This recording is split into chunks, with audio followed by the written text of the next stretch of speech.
Hey guys, welcome back to my channel. This is part 15 of What If Naruto Was in Maken and got a harem. Before we begin, don't forget to like, share and subscribe, and also go and support the author, link in description. Naruto opened his eyes to stare up at his ceiling again. He sighed as he knew it was still dark outside. It's only been 2 days since his stay at Konoha and he already knew the drill. Granted, it's now been 3 nights, but he didn't count the first one as a day. Same with all the others. Sighing, the blonde kicked his feet off the bed and gently placed them onto the floor. Getting up, he rolled his neck and shoulder to relieve any stiffness. Deciding to do what he had done yesterday, Naruto went out, shirtless, only dressed in leather pants and ankle boots, to go and do some morning exercise. Naruto now sat up against a tree atop of the Hokage monument.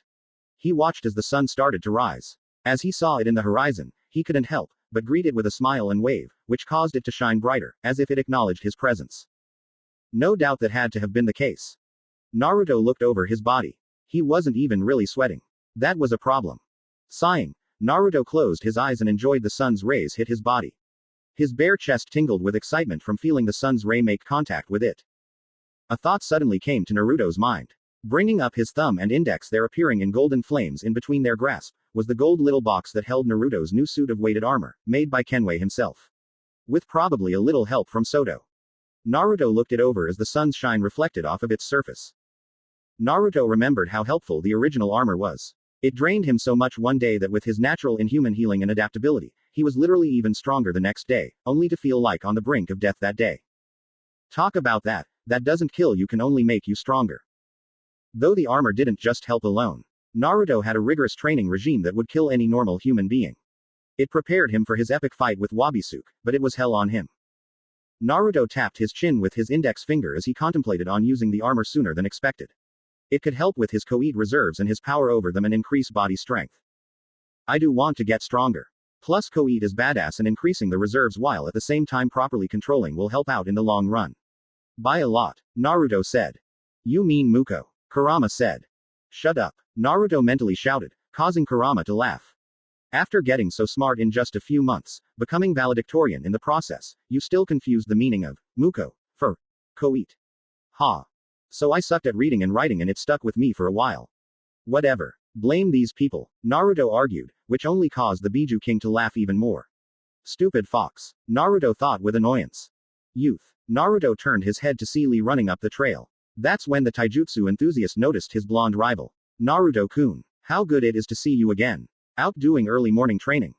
Yeah, but it sucks. Look at me. I've been up since 4 in the morning and no sweat. I think I'm getting too strong for my own good. Naruto said. Is that not a good thing? Well, yeah, but not when your goal is to surpass a selected group of assholes and you can't get the desired results you are looking for. Naruto exclaimed, feeling annoyed. Maybe you are advancing and your mind is not registering it, because you are so used to training too much. Lee suggested. Does something like that even exists? Naruto asked. I believe so. I think I have felt that before. Now fight me. Lee, not now, Naruto said. Just a quick one. I need to take every opportunity to get stronger. Lee proclaimed with fire in his eyes and his fist pumped. You're not going to stop bothering me unless I accept, are you? Naruto questioned. Lee's answer was bending his knees with a hand up in a Goken style as it looked like flames surrounded his body. Naruto sighed. Fine. Just hope you're okay with crawling all the way back home. Naruto said, getting up to his feet. Naruto gestured for Lee to come at him, and so he did. Lee gave a cry as he pounced forward at Naruto, but the blonde simply punched him in the cheek, slamming him into the ground. Yane. Naruto bid farewell with a wave as he walked away. Lee managed to raise a thumbs up as his body shook and steam came off of his now red, swollen cheek. Naruto looked back at the small golden box in hand. He tightened his fist, now deciding that this idea was the best one. Although perhaps, waiting a while wouldn't be so bad. It all depends on the timing. Azuki groaned as she woke up. She sat up, stretching, causing her breasts to bounce. She got out of bed and walked out of her bedroom. She looked over to the kitchen, expecting the person she loved to be there cooking as always, but all she saw was an image of a transparent blonde, like a ghost, turning his head over and smiling at her. Ohio Azuki-chan. You're looking beautiful today, as always. Naruto's voice rang in her head as the ghostly image vanished. Azuki sighed as she now had a melancholic expression on her face. After a few silent moments, an arm wrapped around Azuki's neck and brought her closer to a body with the side of a large, soft globe pressed against the side of her head. I miss him too, Tilda. Cha-Cha whined with a quivering pouted lips and anime tears. Azuki sighed. Cha-Cha, Calm down, Azuki said, trying to get out of her friend's grasp, but she was too strong. I can't. Naruto-kun's not here to comfort me, Tilda. Cha-cha whined. Yeah, that is true, but we can't always rely on Naruto to make our day. Azuki said with her arms crossed. Even though he was always the best at it. Azuki thought with sad eyes. But I just want him here, Tilda. So do I, but we must remain strong and think about who we still have. Try that. It might make the pain go away. Azuki said. Cha-cha sniffed as she tried calm herself to take Azuki's words to heart. Kiss me, Azuki. Cha-cha said. What? Azuki exclaimed, flinching as she turned to Cha-cha. Naruto-kun is gone, so I'm down one lover. I need you to comfort me, so kiss me. Cha-cha exclaimed as she then puckered her lips and tried to kiss Azuki. Azuki turned as red as her hair as she tried to keep Cha-cha's face away from her own the best she could. Cha-cha, stop. That was a one-time thing, damn it. Please. Azuki cried as she kept Cha-cha's lips at bay with a hand on the Sylvette's forehead. You said you were Cha-cha's girlfriend, so no way was it a one-time deal. Now kiss your Cha-cha-chan. Cha-cha said with a grin as she continued to try and kiss Azuki. Cha-cha, stop. Azuki then went. Eep. As she felt Cha-cha use her free hand to fondle one of her breasts, making her moan. Still as soft as ever. Cha-cha complimented. Damn it, Cha-cha. Itadakimasu. Wait. Azuki exclaimed as Cha-cha was so close to kissing Azuki right on the lips. The two had stopped though, when they noticed that Kimi had passed them by with a melancholic look as she was slumped over. Kimi. Cha-cha spoke up as she stopped trying to kiss Azuki. Both she and the redhead saw that Kimi simply opened the fridge and took out a juice pouch. Kimi stabbed the straw in and sipped from the juice. I miss the smell in the morning. Kimi said with a frown. She slowly walked back to her room. Wake me when a month is over. Kimi said, passing by Azuki and Cha-cha. Her roommates looked to see the lowly walk back into her room, sluggishly closing the door. They looked to one another. Deciding to drop what they had been doing a moment ago, they went to check up on their little mangaka. They opened the door and peeked their heads in. Kimi. Cha-cha spoke up. Kimi was lying face first on the bed in the dark. She looked heartbroken. Azuki and Cha-cha went inside the room. Kimi, you okay? You look like someone used a Maken to suck up all your energy. Did Takaru come here? Cha-cha spoke up to break the ice. This is Naruto-kun's shirt. It's the only thing I have to remember him by. It's so sad. Kimi said with her voice muffled by her pillow. Oh Kimi, don't be sad. Cha-cha said sitting at the edge of the bed and placing a comforting hand on Kimi's back. Yeah, besides, it's not like he's dead. He'll be back in 28 days. He won't be gone forever. Azuki said with her arms crossed. Kimi groaned in response. She picked her head up as she held the collar of her oversized orange shirt with the right shoulder exposed from the size of the shirt. This was Naruto-kun's shirt. He gave it to me. Kimi said as she then took a big whiff of the shirt. Oh Tilda, it smells just like him. And me when we both. I think we get it. Azuki said, not wanting to hear the end of that sentence. Right here on this bed. Kimi finished, making Azuki groan with a blush. You're so lucky. I wish I had a shirt he wore with all his scent on it. Cha-cha said with a pout. Am I really the only sane one here? Azuki muttered with a hand on her forehead. Guys, I don't want to move for the next 28 days. Kimi said, putting her face back into her pillow. Well, we can't have that. Azuki said. Yeah, you need sun and exercise. Cha-cha cheered with a grin. Naruto-kun loved those two things. Kimi said in a muffled voice. Then we shouldn't take it for granted. Today is beautiful and we will seize the day, just like our man. Cha-cha cheered with a grin as she then grabbed Kimi and picked her up, having her sit on her shoulders. Today, we'll have a girls' night out. Cha-cha cheered with a grin. That does sound like a good idea. Azuki said with a smile and arms crossed. But, Kimi couldn't argue with having a nice time with two of three of her most favorite people in the whole world. I guess that will be nice. Kimi said. Great. Cha-cha cheered as she ran out the room, making sure not to hit Kimi's head by the top of the doorframe.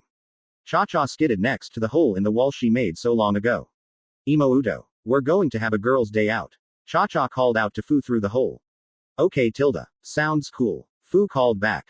HMPH. Azuki smiled with her arms crossed, leaning against the door frame.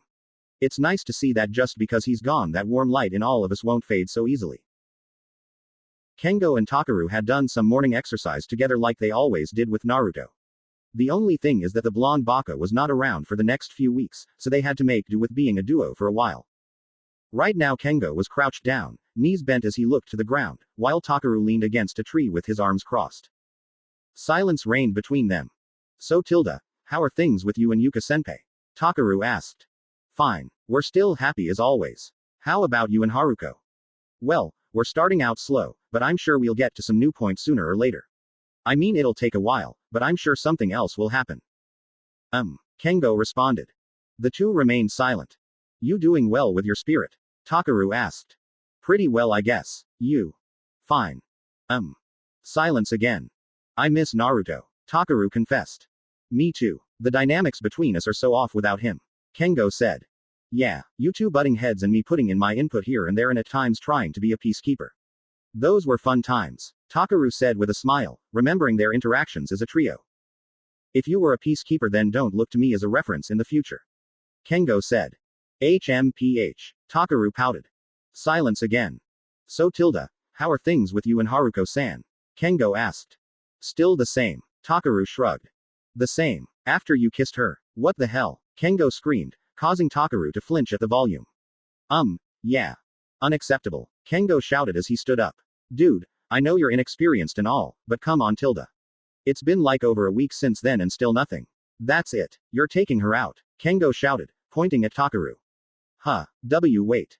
No waiting. Haruko has been waiting for this for years. Yuka-chan told me. For years. Takaru questioned with shock. Haruko. Okay. Let's see. There's a nice restaurant with a balcony that gives you a good view of town with the moon shining high. Plus it's affordable for someone of low income like you. Kengo said, checking details on his phone. Wait a minute, are you planning a date for me and Haruko? Someone has to. You're too inexperienced to know what the hell you are doing. Kengo said. Hey wait, shouldn't it matter that I ask Haruko out first? It's called planning, moron. If you plan on going on a date with Haruko, you have to plan things out.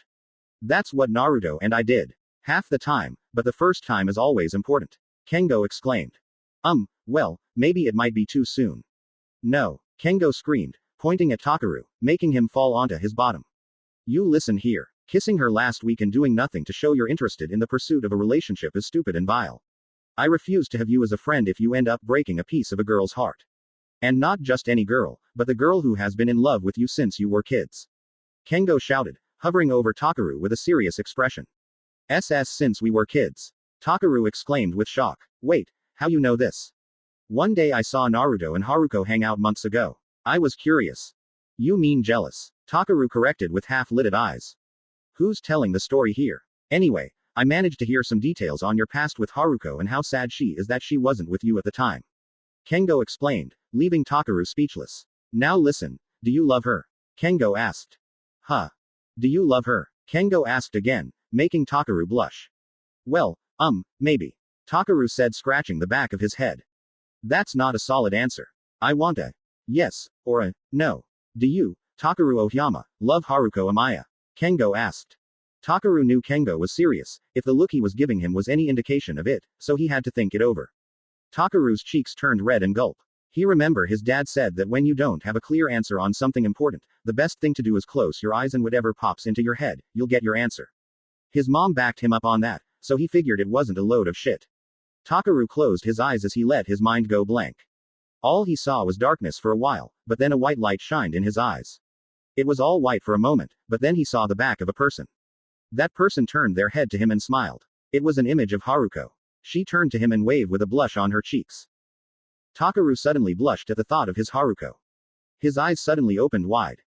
Did I just think? My Haruko. Takaru thought. His eyes softened as he knew the answer. Yes, I do love Haruko. Takaru confessed. Then make the effort. Remember what I told Naruto back on Okinoshima, love is a two-way street. Start showing your love for her. You need to put in more effort. Kengo said. Haruko doesn't put in effort either. Takaru said. That's because she's afraid, which means you'll have to make the next move and put in more effort than originally intended.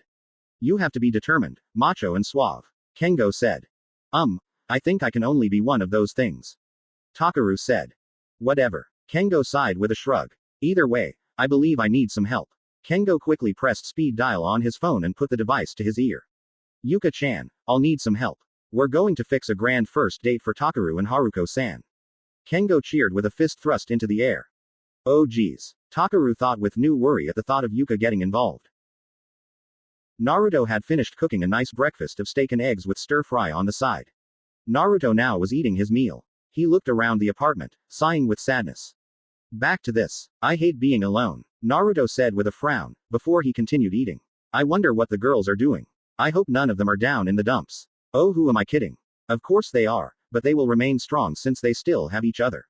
They'll survive. Naruto thought of his 3 beautiful roommates' girlfriends. I wonder if those 2 knuckleheads are still doing morning training even though I'm not there. Either way, I know they'll remain strong. Although I hope the same can be said for Anaho Imouto. She's so sweet and cute that I'm worried if she's feeling blue that I'm gone. Naruto shook his head. Come on Uzumaki. Have more faith in your sister. Besides, she'll have Haruko Ne-chan and Himegami Imouto to help keep her company. Same with Furin-chan when it comes to Yuka-senpai. She's scary, but a reliable friend. Got to respect that about her. Oh man, but what about Fu? I should have told her it would have been okay for her to sleep in the loft to be closer to Cha-Cha-chan and not feel lonely at night. Then again, the loft isn't the most comfortable place. A new thought, however, suddenly popped in Naruto's head. He silently screamed as he grabbed the sides of his head. Oh man, I forgot that I'll be missing the first week of school. I'll miss important studies. I don't want to lose my position as valedictorian. Naruto thought with worry. Right, I'll go to the Konoha library and get some mathematic books and science. Although I can't do history or English, because the history books here aren't the same and no one even knows what English is.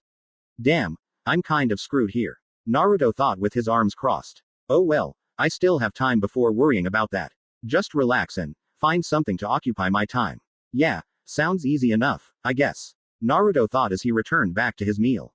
After finishing his meal, Naruto cleaned his plate, but noticed that there was still more left over. He sighed. That was kind of his problem. He kind of made a bigger meal than necessary. A new idea popped into his head as he served the leftovers in a container. Putting on his wardrobe for the day. The same as always. Leather jacket, pants, ankle boots, you know the gist. Naruto left his room and walked down the stairs. Once reaching the bottom, he knocked on a door. The door opened later to reveal the landlord, Itsuki. Oh, Naruto-san. Hello. Itsuki greeted the blonde. Ohio Itsuki-san. I actually made a little too much for breakfast and figured you'd like some. Naruto said, extending the leftover breakfast. Oh, that's nice, but you don't have to. Itsuki said. Don't worry about it. Besides, I'd be happy if you had some. Naruto said with a smile. Well, if you're offering. Itsuki said, taking the container of food. Arigato. Naruto said with a bow and bright smile. Yane. Have a good morning. Naruto said with a wave as he left. Itsuki looked to the food in hand before closing his door. Well, guess I won't have to worry about making breakfast. Itsuki said as he walked over, placing the food on his table. Once he got the proper eating utensils, he opened the container, looking at the meal with interest. Looks good, Itsuki said as he took his chopstick, picked up some of the stir-fry and ate some, only for his eyes to widen with shock as so much flavor exploded inside his mouth. Sugoi tilde tilde. Naruto heard Itsuki's loud cheer, making him smile. Made another happy customer, Naruto said, smiling as he walked away. Walking down the streets, Naruto had a bored look on his face. Everyone looked to him, all having smiles on their faces, waving to him and greeting him. Naruto found the behavior odd since he wasn't used to it around here, but he waved and greeted them back nonetheless, so as not to be rude. Naruto continued on until he noticed that he was now by the Yamanaka flower shop. Naruto thought of either going in or just pass by, but then a thought popped in his head, which had him decide to go in and buy some flowers. Naruto walked in, stopping when a little brunette boy stared up at him. Naruto looked down to the kid with a stoic expression, while the kid stared at him in wonder. Isas, don't just stare like that. It's rude. The mother of the child, another brunette, said, coming over and grasping her child by the hand. Gomen, Uzumaki-sama, the woman said with an apologetic smile and bow. Sama, Naruto questioned, blinking in surprise and confusion. Come now, Isas, the mother said as she headed out to door with her child. Yane, Isas said with a wave, that Naruto returned with a small smile on his face. Naruto-sama, Naruto turned his head to see Ino smirking at him with her hands on her hips. I'm just as surprised as you are, Naruto said, returning to a stoic demeanor with his hands in his pockets. So Naruto-sama tilde, what gives me the pleasure of you coming by? Ino asked, teasing with a smile. Naruto noticed a fair-skinned, brunette woman with her hair tied in a bun with a red ribbon, strands of hair framing both sides of her face, hanging over her ears from behind them, and had brown pupil-less eyes. She wore a dark teal elegant dress, which sports an aquamarine-colored gem below the collar. The woman wore an apron, which meant she was a worker there. Naruto deduced that it must be Ino's mom. It's the best answer he could come up with. She was carrying 3 very heavy pots in her arms, which were taking a bit of a toll on her. Naruto knew something was going to happen right before it did. The woman tripped over, alerting Ino. Mom. Ino called out with worry, but suddenly Ino's mother was back on her feet, as if she never tripped. Ino's mom blinked her eyes in surprise at what just happened. Are you okay, Yamanaka-sama? Naruto asked. He stood next to her, holding the pots in one hand as they were stacked up like a tower. Oh, I'm fine, thank you, Naruto-sama. Ino's mother said. TCH. No need to be formal with the honorific. I'm still the punk kid who replaced your window display with fake flowers after all. Naruto said with a small smirk, making Ino's mother giggle with a smile. What happened? I heard Ino yell. Inoichi hurried from the back, only to see that everything was fine, with Naruto standing next to his wife with 3 heavy pots being easily held in his hand in a stacked formation. Oh, Naruto. I see nothing is wrong then. Inoichi said, walking over. I see you've met my wife, Arisu. It's an honor. Arisu said with a curtsy bow. The honor is all mine. I never believed you would be so elegant. Naruto said with a bow and his free hand over his heart. And I never took you for a gentleman. Arisu said with a smile as she and Naruto stood right back up. Where do you want these? Naruto asked, referring to the stack of pots in his hand. Well, I was going to put them on that shelf, so, right when she pointed to the specific shelf, the pots were placed in a row on the shelf. Oh, Arisu said with wide eyes. Not bad. You truly are fast, Inoichi said. Just like my father, Naruto said with a smile. So you know, Inoichi asked with a shocked expression. I should. A son should know their father. Naruto said with a smirk and finger up. Inoichi, I never knew you knew who Naruto's father was. Arisu said with shock. Yeah, well, kind of hard not to since I and my team knew the guy. Hell, everyone knew the guy, but I actually shared some sake with him. He never liked it though. Inoichi said. Naruto's eyes were shadowed as he was silent with a stoic expression. Did I get my taste from mom then? Naruto thought.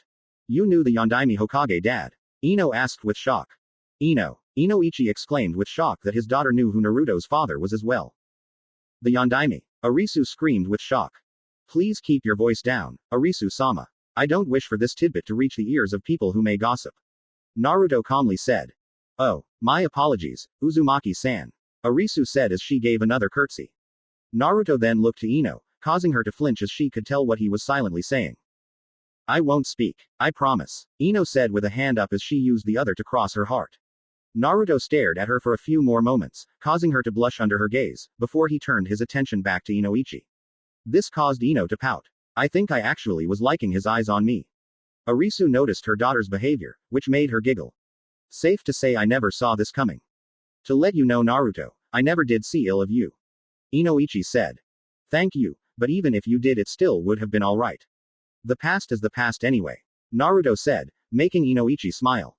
So Naruto, you here to buy flowers for forehead, Ino asked with her arms crossed, making Naruto turn to her. Or, Ino's eyes gleamed as she then twirled her long bang. Are you here just to see me? Ino flirted, surprising her parents, making her own mother sigh at her behavior. Naruto turned to her with a stoic expression. She really liked that new look he had. What do you recommend for honoring the dead?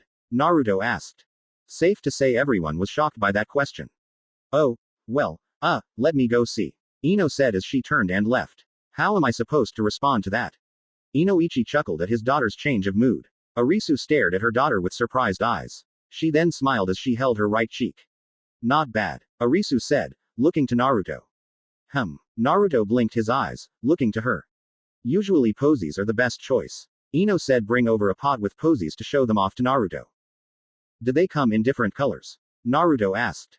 Well, yes they do. I'll take a bouquet with red, yellow and orange posies. Preferably with orange in the center surrounded by red and yellow. Naruto said. Okay, coming right up, Ino said with a blush as she went off to make the bouquet. What's with me? Ino thought, holding her right blushing cheek. It's that look he's got. He looks so serious, but also like he doesn't give a crap. And the shape of that face. So angular. It's like the face I've dreamed of staring at when I was a kid. And it's Naruto's face of all people. Seriously, screw irony, Ino thought as she arranged the bouquet. Arisu-sama, I want to ask, did you know a woman by the name of Kushina Uzumaki? Naruto asked. Kushina-chan. Yes. Don't tell me she was your mother. Then again, I should have known since you share the same last name, and from what Ino has told me of how you used to act, your personalities seemed quite the same. Arisu said, holding her right cheek. So you did know my mother? Naruto asked. Yes, I did. She was a part of the Haha Rengogen Allied Mothers Force back in the day with myself and the other mothers of Konoha. Haha Rengogen, Ino questioned, turning her head to her mother. So you knew her. How was she like? Was she strong? Benevolent? A force of nature? Please, tell me Datbeo. Naruto said, getting excited to hear a story of his own mother. Arisu looked to him with wide eyes, before giggling with a pair of eye smiles. I see it now. You are definitely her son. Only someone related to her would have that verbal tick. Arisu said with a smile. To answer your question, yes, she was. She was up there with what we mothers like to call the Higashi-san Fierce 3. Right up there with Yoshino Nara and Mebuki Haruno. Should have guessed Shikamaru and Sakura-chan's mothers would be some of the fiercest. I never knew them personally, only through hi and bye interactions, but I know they are scary. They have to be. Sakura had to gain her temper and ferocity somewhere, and only a fierce take-charge woman would be the mother of a Nara. Especially when it's someone who has to make Shikamaru and his dad stay in line. Naruto said. Your mother was the most dangerous. Whenever she got angry, she was a beast, but when she got really angry, she became anger. We hadn't had trouble for the longest time because everyone was so scared to come by the being only known as the Akaishi Red Death. Arisu said with a smile and a hand on her chest. Sounds like her. How do you like that? My mom was a badass, Datbeo. Naruto cheered with a toothy grin and a fist pumped. Arisu couldn't help but laugh. Now I definitely see it. The resemblance is uncanny, Arisu said as she continued to laugh. Man, Naruto's mom sounds like the total package. Ino thought with a tired frown. You know, she got into arguments with Mebuki here and there. Although they weren't anything serious. They actually were friends back in the day. Really? My mom knew Sakura-chan's mother? Naruto asked with surprise. Although at first Mebuki picked fights with her to be known as the best back then, but Kushina walked her good. That is until she helped her out with some cocky punks. Then they were a fierce combo. No one dared to mess with them when they were together. Arisu said with a smile. Well, I'll be. Guess Sakura and I being friends was kind of in our blood. Naruto said with a smile. Yep. Down to the rocky start and everything. Except you always kissed her ass. Ino said with a smirk. I don't brown nose to anyone anymore. Naruto said with a stoic expression. I will admit, it is sort of odd to see you change personalities so quickly, Naruto-kun. Arisu said. I kind of practiced that sort of behavior while I was gone, out of fun really, but more to look intimidating when trying to take charge. Guess it kind of stuck too well, Naruto said with an embarrassed smile as he scratched the back of his head. Arisu giggled, smiling at Naruto. Inoichi couldn't help but smile as he saw the exchange between his wife and Naruto. Well, safe to say his social skills improved. Inoichi thought with a smile. Say Naruto. Naruto turned to Inoichi. You've gotten better at talking to people.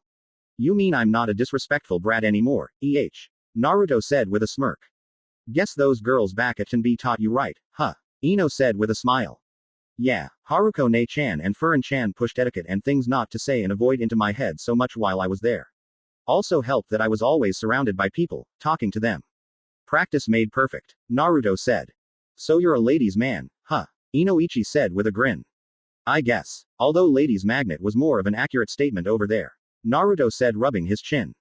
I see, Inoichi said, walking over and tightly grasping Naruto's shoulder, making the sunny blonde look over to him to see a serious expression.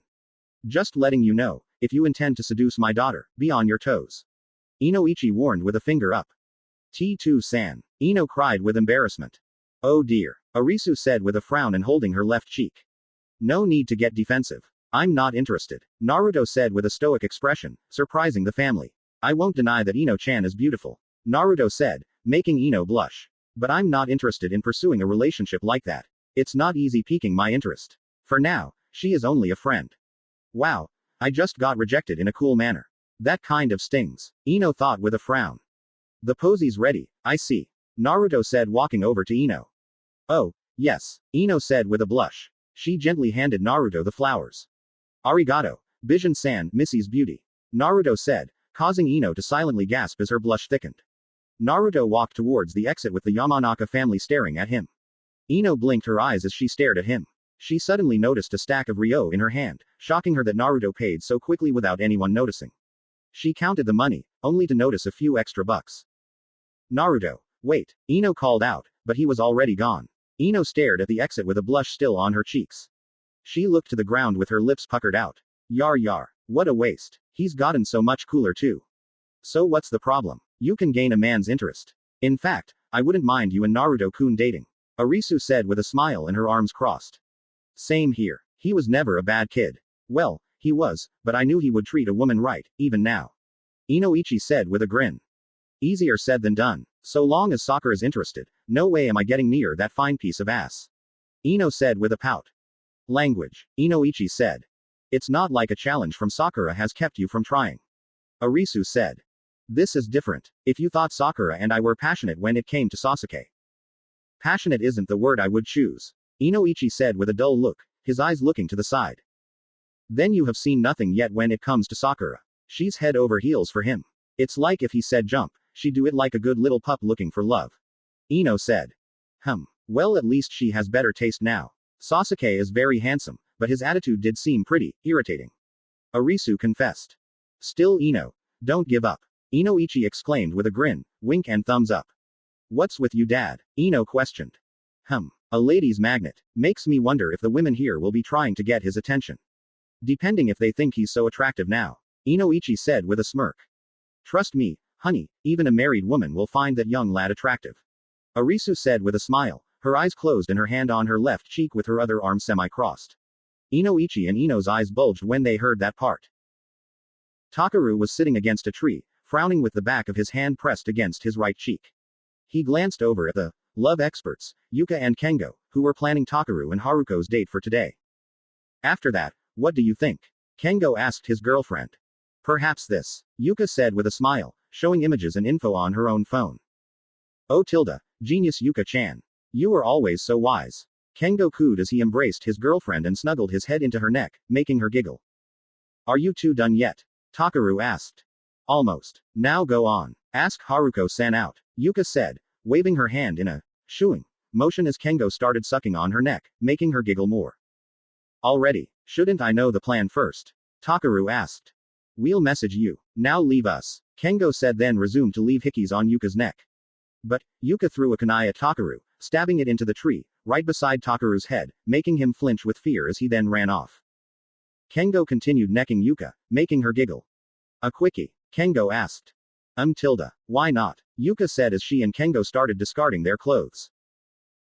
Back at the dorms, a door was kicked open as out came Cha-Cha with Fu by her side. Time to have a fun night with only sisters. Cha-Cha cheered with a fist thrust into the air. Hell yeah. Fu cheered with her own fist thrust up as well. Cha-Cha wore an orange tiger pattern tank top, black jean short shorts and black heels. Fu wore a lime green tank top with jean short shorts and white shoes with 6 red strips on the side, 3 on each side. Azuki giggled as she and Kimi walked out. Sometimes I keep forgetting that they're not blood related. Azuki said with a smile and her arms crossed. That's just how great their relationship is. Kimi said with a smile as Cha-Cha and Fu wrapped their arms around the other's neck with wide, toothy grins on their faces. Azuki was wearing a white and red horizontal striped, blue cigarette jeans with a black belt wrapped around the waist with a gold ring belt buckle, a jean jacket and the same shoes as Fu, white shoes with 6 red strips on the sides, 3 on each side. Kimi wore a purple sun dress with a white belt wrapped around the waist with a light purple polka dot design and white flats. Hey, look at that, Fu said, pointing to a cloud of dust coming towards the building. What's that? Kimi wondered. Maybe it's a big bear. Cha-Cha said. Azuki blushed at the thought. She couldn't help herself. Even though knowing that a bear itself was a member of Mayanaka Moon Shikai, she couldn't help but find the species cute and unbeatable. No, wait, it's Takaru.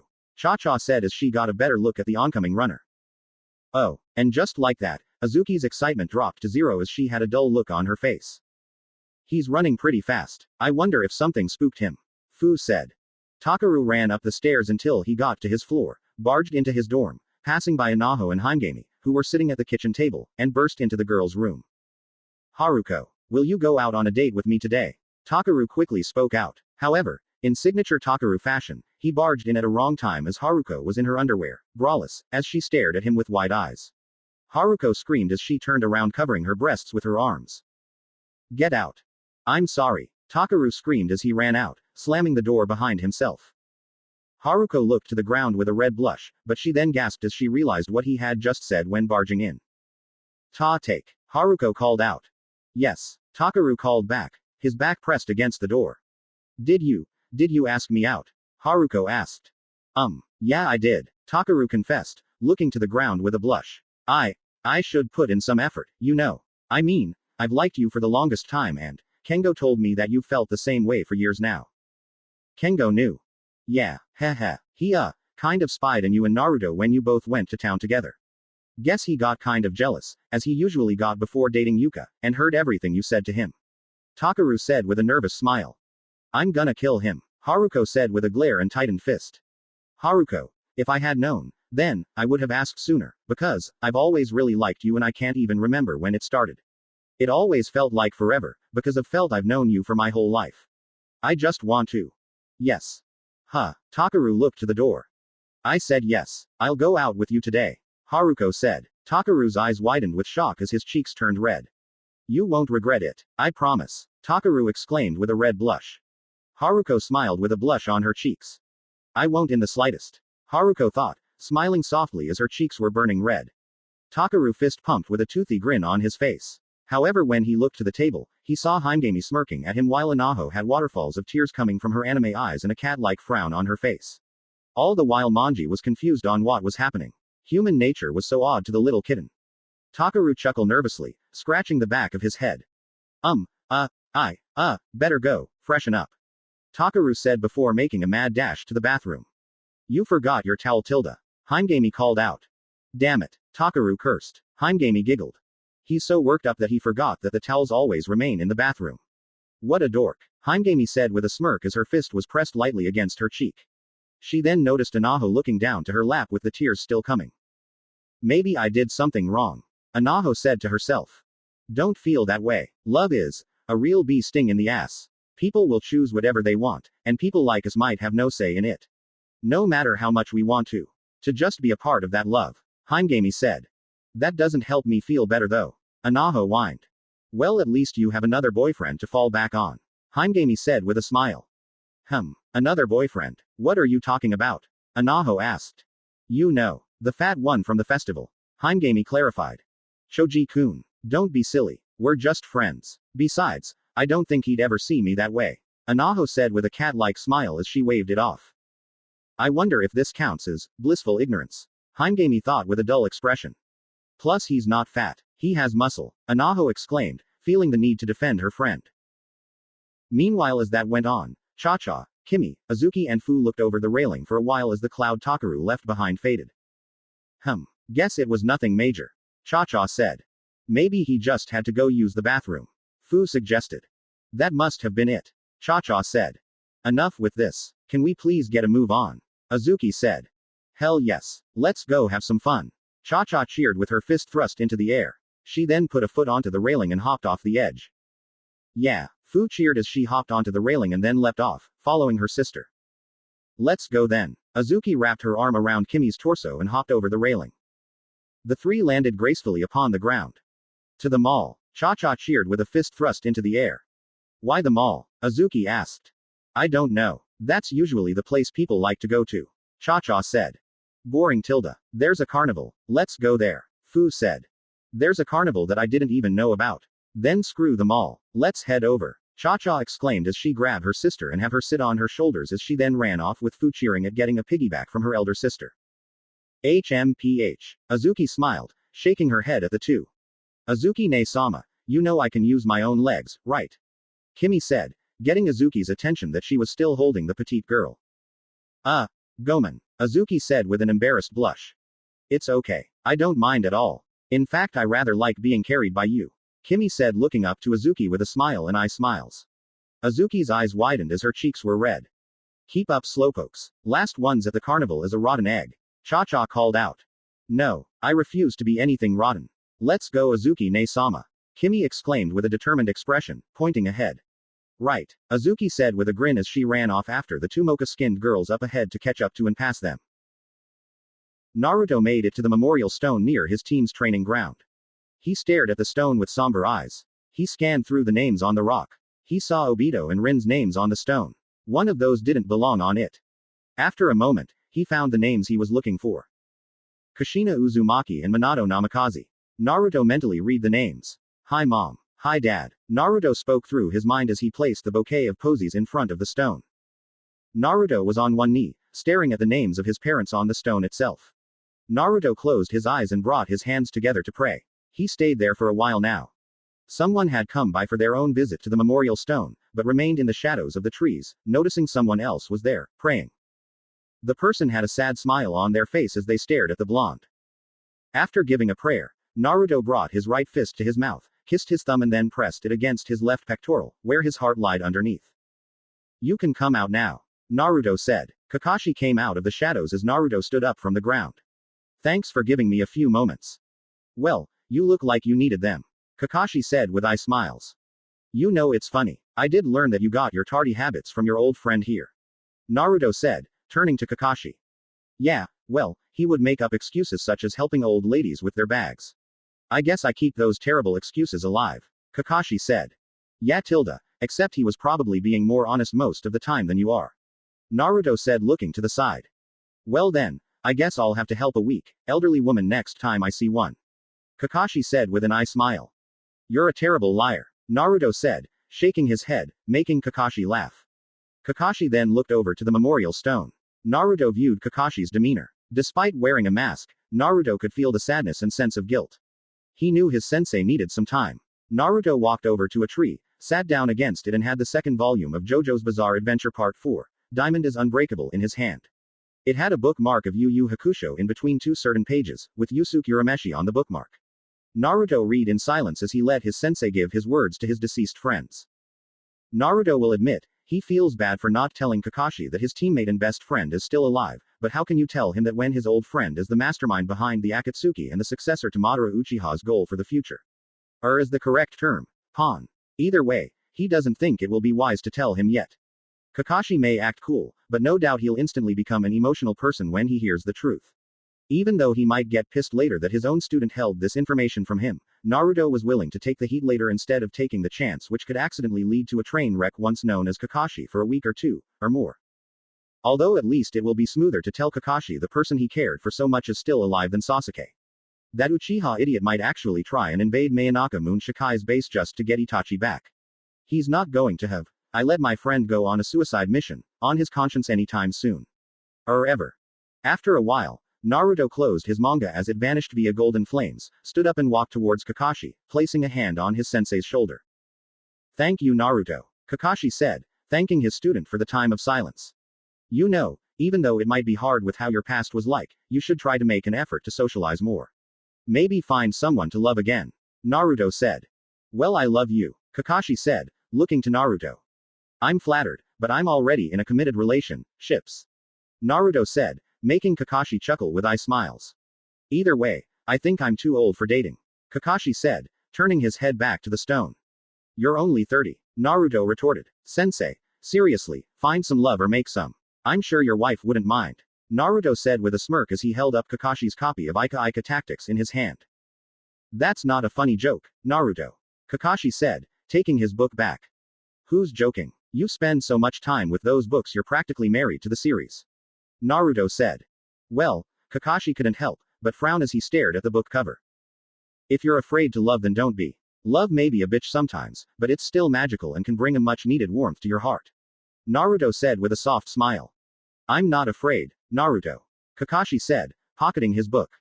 Oh good, I thought we were screwed there for a second, Naruto said with a joking smile as he patted Kakashi on the back. Try making some effort. You're one of Konoha's most eligible bachelors. I'm sure if you try, you'll find someone to grow old with, Naruto said with a smile. Kakashi rolled his eyes. You know what you need. Someone to practice with. Practice. Yeah, you know, go on a date with a beautiful woman. See how you fare and if something clicks, keep going or if not, then it'll be a good first step, Naruto said with a smile, wrapping his arm around his sensei's shoulders. Well, you seem to know a thing or two of what you're talking about. Well, when you have a relationship with more than one woman, you tend to know things from experience. Naruto snapped his fingers. You know who could be a good practice woman? Let me guess. Kakashi had a tired look in his eye as he had a feeling he knew who Naruto was going to suggest.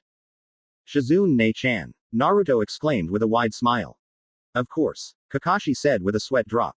Look, Naruto, I don't know what you see, but I don't think things would work out.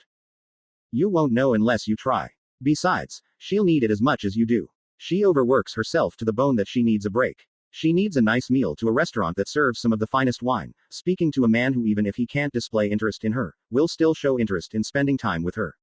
Talking to her. It's a basic need all women have, Dadbeo. Naruto said, still smiling. Well, I guess that makes sense, but me of all people. Not another word. Just try. Naruto said. But. I said not another word. Try. Naruto said with a stoic look. Kakashi had a deep frown under his mask as his eye looked exhausted just from being intimidatingly ordered by his student. Kakashi sighed. Seeing no way around it, he just nodded to get things over with. Great. Let's go tell her. Naruto exclaimed. Wait, what? Kakashi questioned, right before they were consumed by a flash of golden light. Tsunade was staring blankly down at an already signed paper sheet. A bottle occupied in one hand and the other hand pressed against her cheek. I hate this job. The door suddenly opened to reveal Shizune with a stack of more paperwork.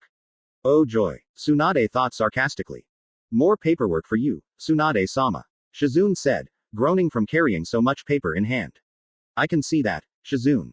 I do have eyes, Tsunade said. Are you drinking again? Shizune asked, trying to peek her head out to the side to get a better view of her master. No. Why do you ask? Tsunade asked, playing innocent as she quickly hid the bottle under the desk. Just a hunch is all. Suddenly a golden light flashed in the center of the room. Ohio Ba-chan. Naruto greeted the Hokage with a grin and wave, with Kakashi still wrapped by his other arm. Ahi. Shizune screamed as she jumped back, accidentally letting the papers fly. Luckily Naruto quickly had Golden Asura grab every single paper and place them in a stack on Tsunade's desk faster than the eye could see. Shizune blushed in embarrassment of being so startled, but was relieved to see all the papers were on her sensei's desk. Convenient. Shizune thought, blinking her eyes as she dusted off imaginary dirt from his kimono. What do you want, brat? Looking to take that promotion now? Nah, still not interested. Naruto said, waving it off. I just came to ask something of you. Oh, and Kakashi came along as well. I can see that, Tsunade said. Looks like he's his captive. Tsunade felt pity for the copy nin. So what do you want? Well, while I was paying my respect to my parents, the concept of family went into my mind. So I wanted to ask about the redhead who surrendered when we caught Sasuke months ago. Can I see her? Naruto asked, surprising everyone in the room. What? How the hell did she get involved with? Oh no, don't tell me. The red hair. Yep, she's an Uzumaki just like us. Except she kept the trademark hair. Naruto said with a smile and eye smiles. Naruto, I'm not sure that's wise. Sure, you can kick anyone's ass nowadays, but she is a criminal. A suspected criminal. Granted, assisting Sasuke when he was a missing nin at the time was a federal offense, but since Sasuke is pardoned, then shouldn't she have at least some leeway? Why are you so interested? Sure, she's an Uzumaki, which makes her family, but she's loud and annoying. Same goes for us, so what's the hell? Naruto retorted with his hands on his hips. The hell is that she is still registered as an enemy at the time. But is she registered as an actual threat? Naruto questioned. Number. So what if I acted as a parole officer for her? Naruto suggested with a smirk. You'd have to be a Chunin or Jonin for that, Tsunade said. Or get recommended by your Jonin sensei. Naruto said with a smile and finger up. Oh, he's good, Tsunade thought with a smirk. So Kakashi, do you recommend this? Tsunade asked looking to Kakashi. Kakashi was in a pickle. Granted he trusted Naruto, but to drag him here like this. Kami, there is no way for him to win right now, so he just decided to roll with the punches. Yes Tsunade-sama, I do recommend him, Kakashi said. Alright, I guess I'll allow you visitation rights and to be her parole officer. When I see fit that she isn't any real danger. Just don't underestimate her. Of course. After all, she is an Uzumaki. Naruto said with a smile. By the way, Ba-chan, since I'm the only known male Uzumaki on record, maybe I should get, I don't know, the position of head to the clan. You're asking a little bit much from me today, Tsunade said with narrowed eyes. Maybe, but what's the hassle of naming me clan leader? I mean, it's not like there's another registered male Uzumaki out there. Naruto said with a shrug. He does have a point. So far, Naruto-kun is the only known Uzumaki, besides the prisoner Karen, in the elemental nations. Maybe he should earn the right. Shizune said, backing Naruto up. Naruto, do you know what it means to be head to a clan? Tsunade asked. The best guess I got is that I will be expected to take the position of leadership that entails political responsibility as the representative of said party, determining the image of the clan through their actions and choices, along with keeping track of the affairs of one's clan and territory, and be the main cog of the workings of the clan. It is not an easy job and could risk myself being a target for assassination. And also a target of ridicule if I represent my clan poorly in important meetings. Correct. So not to doubt your skills, but are you sure you can take on the responsibility? Tsunade asked. I have been in political debates before and have some leadership experience, so yes, I do believe I am prepared for the responsibility. Naruto said, standing up straight with his hands behind his back. Well then, if you're so sure, then I guess I might be able to do something. Tsunade said with a shrug. Great, Naruto said with a smile. The only downside is that I'll have to do more paperwork. Tsunade said with a frown. It's the price of responsibility. Shizune said with a tired smile. I'll get the forms. Why rush? We're not in a hurry. Naruto said. By the way, Shizune-chan, you don't seem so good. Naruto said, holding his chin. What do you mean? I feel great. Full of energy. Shizune said, flexing her biceps. Maybe physically, but mentally, I don't know. When was the last time you had a day off? Naruto asked. Not once since she's been on that throne. Shizune said with a dull look, pointing at the surprised Tsunade. Then maybe you should take the rest of the day off. I could just leave a clone to help Ba-chan here with her paperwork. Naruto suggested with a smile. Oh joy, Tsunade said with a pout and moving her finger in a circular motion, pointing up. I don't think so. I feel a lot more reassured if I stayed.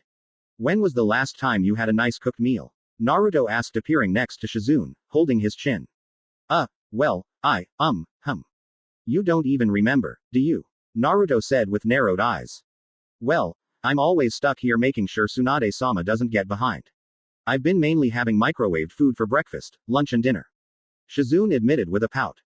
Tsunade stared at Shizune with wide eyes. She never knew she had it so bad just to help her own sorry ass out. Shizune, take the next 2 hours off. Tsunade said. What? But Tsunade-sama. No buts. Take a break. You need it. Tsunade said with a serious expression. You heard her. Go get some breakfast, or brunch. Whatever meal time it is. Naruto said with a grin, with his arm wrapped around Shizune's shoulders. Oikaka-sensei, why don't you take Shizune to that restaurant you were telling me about earlier back at the Memorial Stone? Naruto suggested with a grin. Well. He's kind of nervous because he hasn't spent any alone time with a woman in, honestly I don't think ever. Naruto whispered to Shizune, a bit too loudly. I heard that, you know. Kakashi said with a dull anime eye. Oh good, he has ear. Naruto said with a smile, making Kakashi's sweat drop. Go on, you both need something to eat. It'll make the day better. Naruto said, lightly pushing Shizune towards Kakashi. Shizune felt something push her leg, making her look down to see Taunton pushing her head against Shizune's leg to push her closer to Kakashi. You too, Taunton. Oink. Taunton responded with an agreeing expression. Shizune frowned. Maybe she did need at least a 2-hour break. Kami, when did she ever have a break that was more than an hour? I guess if you're willing to join me, we could have a meal together. Kakashi said, scratching the back of his head. Sure. That would be fine, I suppose. Shizune said, looking to the side with a red blush on her cheeks and her fist pressed against the bottom of her lip. Good. Now go on. There's a little more I wanted to discuss with Ba-chan. Naruto said as he started pushing the two towards the door. Shizune, meet me at the hospital in 2 hours. Tsunade said. Why? Shizune asked, turning her head to Tsunade as Naruto lightly pushed her and Kakashi out the doorway. Since this blonde baka is back in the reserves, he'll need another physical today. Tsunade said, pointing to Naruto, surprising her fellow blonde Uzumaki. And no genjutsus. Tsunade warned with narrowed eyes. Naruto had wide exaggerated eyes and a quivering lip as he whined. Well, I guess we'll leave you too. Kakashi said as he and Shizune walked off. Naruto closed the door once they were gone. Turning to Tsunade, he put his hands together and begged. Please. No. Well, begging was getting him nowhere. So what else, brat? I think we should discuss the Akatsuki. Naruto said with a serious expression, catching Tsunade off guard, who in turn had a serious expression. Take a seat, Tsunade said, gesturing for Naruto to sit down in the seat in front of her desk. Naruto strolled over and sat on the chair, as he readied to give Tsunade all the information he knew on the Akatsuki. Cha-cha, Fu, Azuki and Kimi made it to the carnival, and upon entering, with special orange bands wrapped around their left wrists, they all looked around the place with intrigue as it looked to be filled with games and ride. Oh tilde. Cha-cha and Fu said as they stared up at a large roller coaster. Gut Buster. Cool name. Cha-cha said with a grin. Fu suddenly ran off. Imo Udo, where are you going? I want to see how accurate that name is, so I'm off to eat some junk food and then get on. Carpe diem. Fu cried out with cheer as she ran off with her fists thrust into the air. Whoa, wait for me, I want to join too. Cha-cha cheered as she sped off, creating a cloud of dust behind her. Azuki sighed with a smile, hands on her hips as she shook her head. I hope we don't lose them. Kimi said. I'm sure we'll find them later. Azuki said with a smile. Guess it's just you and me now. Azuki noticed Kimi looked to her back with somber eyes. What's wrong? Oh, sorry. It's orange. Kimi said, earning an understanding look from the redhead. I really miss him. It's so hard to be in a good mood when you're so used to him being around. True. That knucklehead knew how to make the day a little more fun. Azuki said with a semi-arm cross and holding her chin. Kimi smiled. I wish he were here. Kimi said, looking up to the sky. The sun reminded her of him so much. Azuki frowned, feeling sad for Kimi. She knelt down a bit and grabbed Kimi's shoulder. How about we try a ride? Azuki suggested with a smile. Okay. How about that one? Kimi pointed over to a ride that had carts in the shape of foxes. Odd choice for a design. Azuki said. I want to try it. Kimi exclaimed with joy as her eyes sparkled and her fist pressed against her chin. A cute smile on her face. Azuki sighed at her friend's behavior, but she couldn't help but smile as Kimi did indeed looked cute right now. Alright, let's go. Azuki said with a smile as she stood up straight. Kimi cheered with joy as she and Azuki headed over. Walking over, the two were silent with the only noise being the citizens around them. Kimi had suddenly reached her hand over and grasped Azuki's. Azuki looked down to their interlocked hands, then looked to, who was staring straight ahead with a smile on her face. I never went to a fair with a sister before. Kimi said, smiling a bright smile. Azuki stared at her with wide eyes for a moment. The redhead smiled at Kimi, before looking ahead as well. Takaru was looking himself over in a mirror. After he took a shower, he went to his loft, only to find pre-prepared clothes laid out for him. At first he thought it was thanks to one of the other girls or Haruko, but the moment he saw a kunai stabbed onto the wooden surface with a drawing of a face with a smile and eye smiles on its face, he knew it was from the Wonder Duo of Love. Takaru was now dressed in a black blazer jacket that was unbuttoned, revealing a tight white shirt that showed off his muscular physique, blue jeans, black belt around the waist and black shoes. I guess I look presentable today, Takaru said, trying to straighten out his tight white shirt. Well, look at you. You actually can clean up nicely, Haimgami said with a smirk and her arms crossed. So what? You think it's good? Takaru asked, turning to Haimgami. It's good enough on you, Haimgami answered.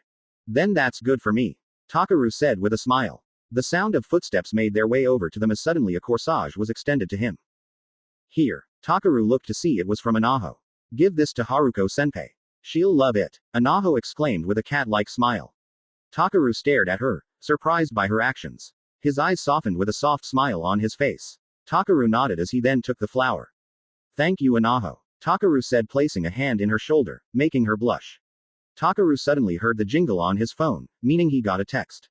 Taking it out, he looked to the message to see it was sent by Kengo, giving him instructions on what to do once he and Haruko left the dorm.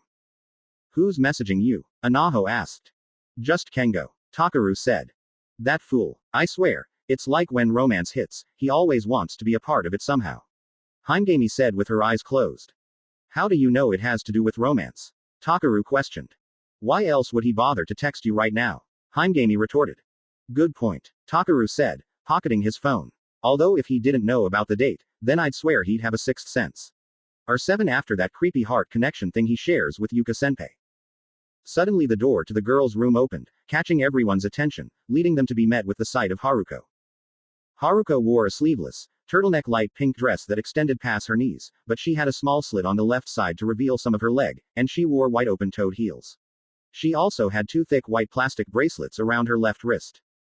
Takaru stared at Haruko with a shocked and amazed expression. His eyes very wide and his cheeks heated. He felt a massive effect from the look of Haruko alone. Haruko blushed red with a small smile on her face. She was looking to the side for a moment, but when she noticed Takaru staring at her, she couldn't help but look away, holding her right cheek as her face heated up more. I don't mind if you want to look, but only for a bit, Haruko said meekly. Oh, sorry, it's just, well, you're very beautiful, Haruko-chan, Takaru said, feeling nervous, but still felt passion take over his heart.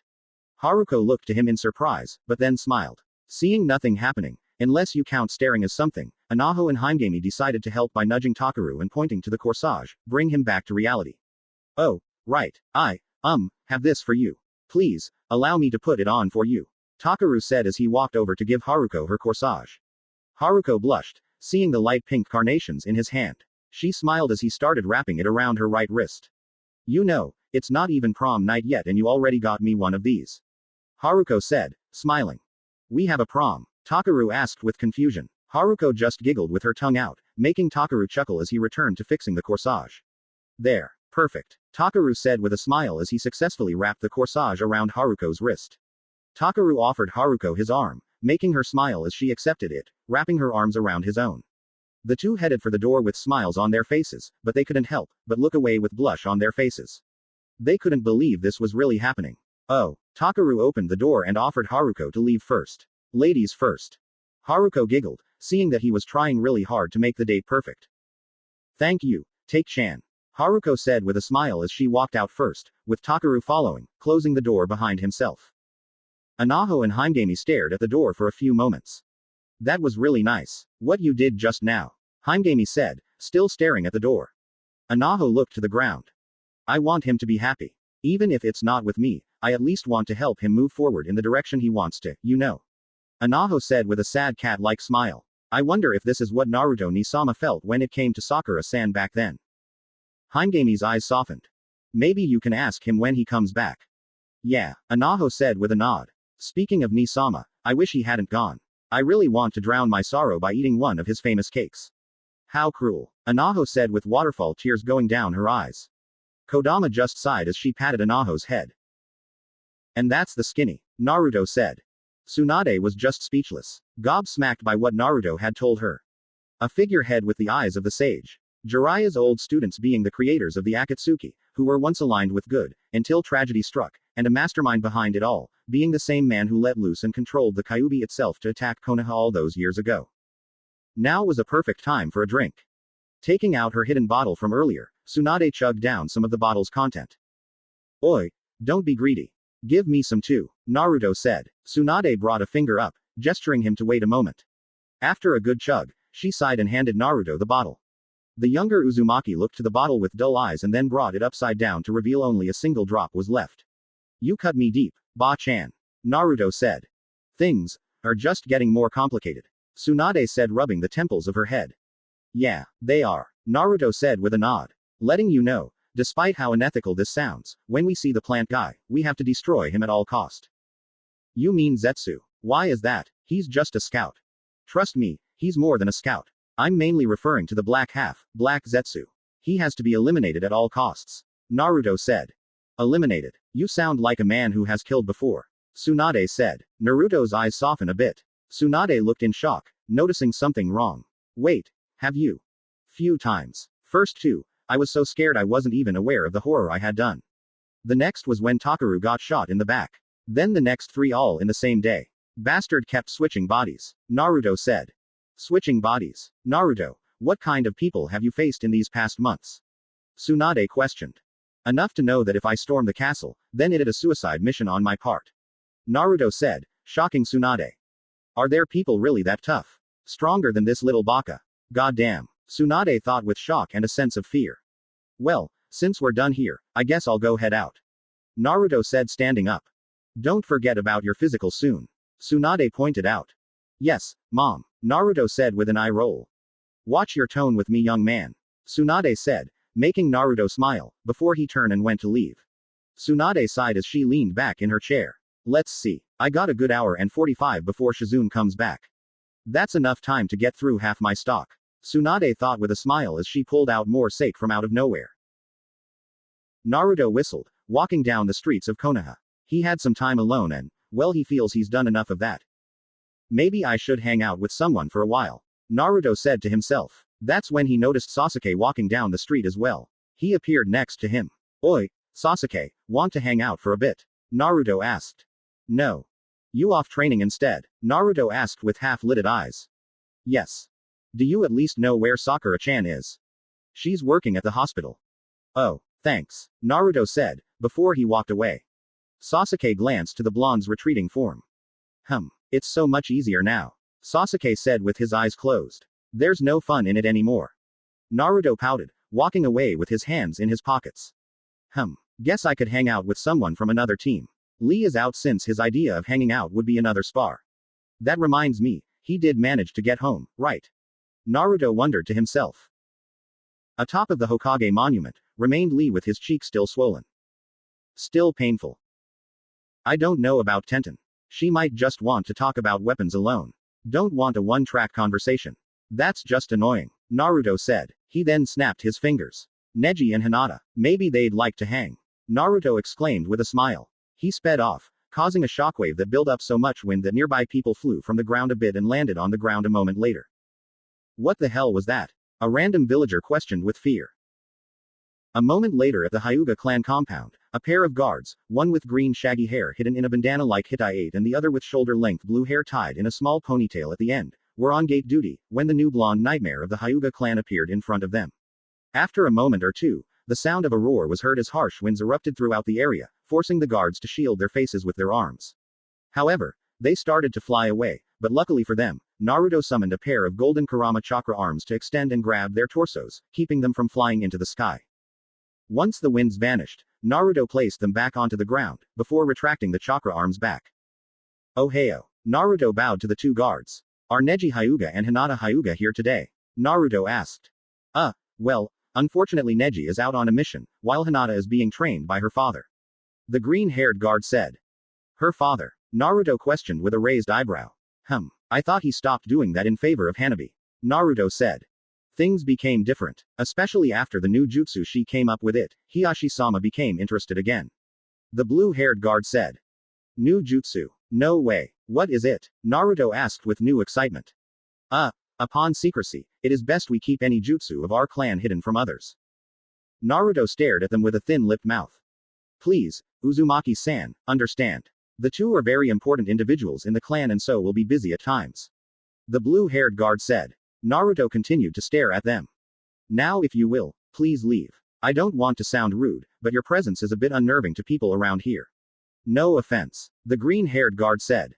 This better not have to do that fact that your clan's techniques are mostly useless against me. Naruto said with a dull, stoic look. The guards' mouths quivered for a moment as they tried to keep their composure, but they were afraid of the bomb. Please inform Neji-san and Hinata-chan that I was here the next time you see them. Sayonara. Naruto said, turning and walking away with his hands in his pockets. Pussies. Naruto said, causing the Hyuga's eyes to widen as the blonde then vanished in a flash of golden light. The pair of Hyugas sighed with relief that Naruto was gone. The door to the clan's compound quickly opened, as a large gate could be opened up, to reveal a group of Hyuga shinobi.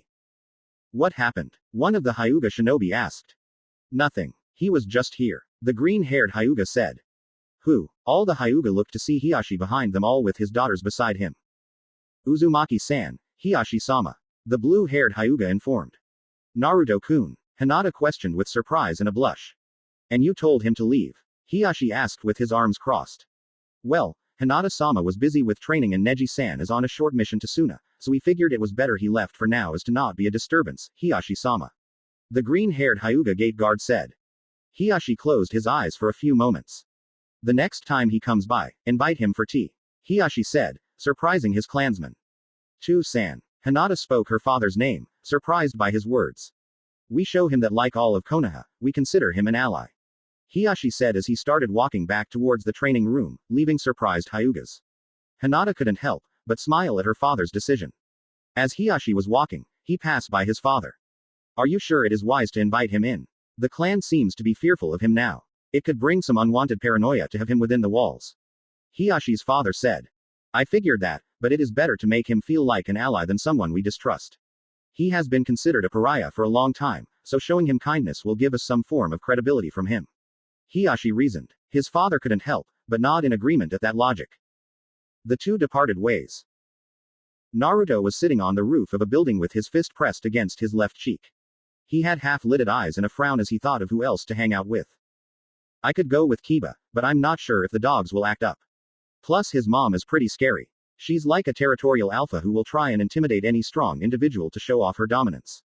Don't want to deal with that bullshit. Naruto said. Maybe Shika. Yeah, that seems good. Naruto vanished in a flash of gold.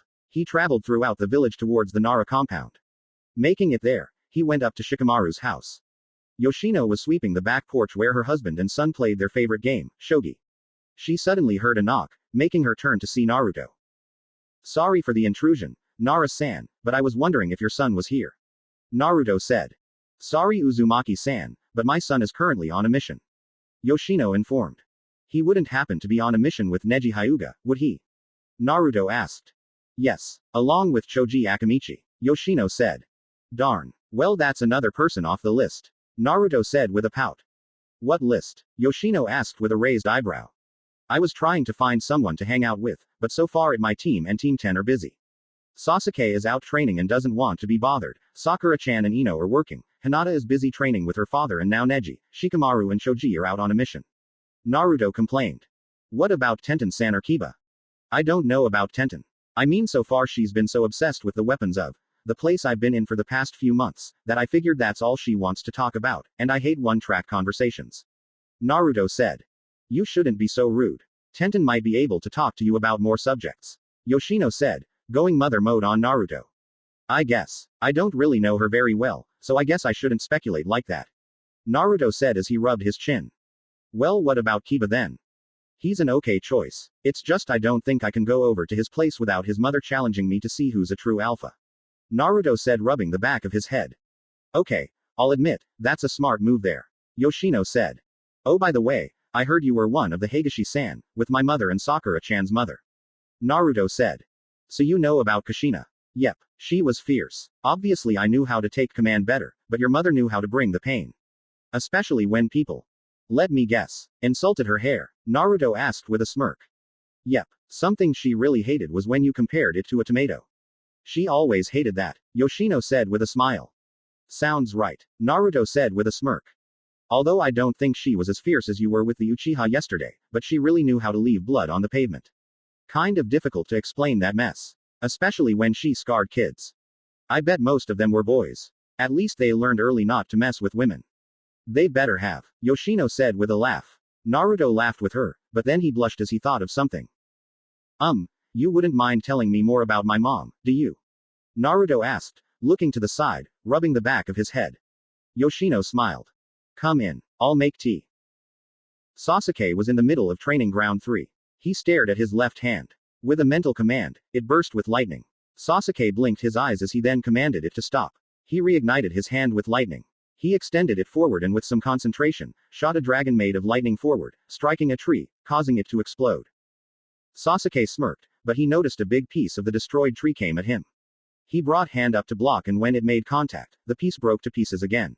Sasuke looked to his hand in shock to see that his Susanoo armor had encased it like real armor. And he didn't even have his Sharingan out. Sasuke grinned with delight. He then laughed a bit. Amazing. The Dobi wasn't wrong. Element does grant me better control over my power. New abilities I wouldn't have unlocked without it. I just wished I had known this earlier. Sasuke said with a grin as his Susanoo armored hand burst with lightning. However, I only took a little from Kodama. If I had more, I can only imagine the new heights I'd go to. I'd equal the Dobi with that power. Now the question is how to gain more. Sasuke said to himself. Oh well. Sasuke closed his eyes with a smirk as he disabled his lightning. I'll find a way. Somehow. I'm okay with being a little patient. At least for a while. Sasuke said, smirking as he stared at his Susanoo armored arm. So that's how you beat my son. You were very crafty. And cruel. Yoshino said with a smile. Well, I knew I couldn't beat Inara in shogi or in intelligence yet, so the best I could resort to was messing with her head. Sorry about that, Naruto said with an embarrassed grin and scratching the back of his head. Don't be. My son needed to be taken down a peg anyway. Yoshino said with a grin and fist pumped. Moms can be a bit tough. Naruto thought with a smirk. Suddenly the theme of Fist of the North Star was heard, surprising the pair. Ubasha. What in the hell is that? Yoshino questioned, standing up, grabbing her frying pan as she looked around for any intruders. Sorry, that was my alarm, Naruto said, standing up, taking his phone out and turning off his alarm. What is that? Yoshino questioned, looking to the phone. It's my phone. That's a phone. It looks like something from the future. Yoshino said with surprised eyes. It's something I got from 3 of my favorite girls back at Tenbi. Naruto said, staring at the phone for a moment, remembering his roommate's girlfriends, before pocketing it. I have to go to the hospital for a physical. Thank you for inviting me into your home, Yoshino-sama. Naruto said with smile and politely bowing to Yoshino.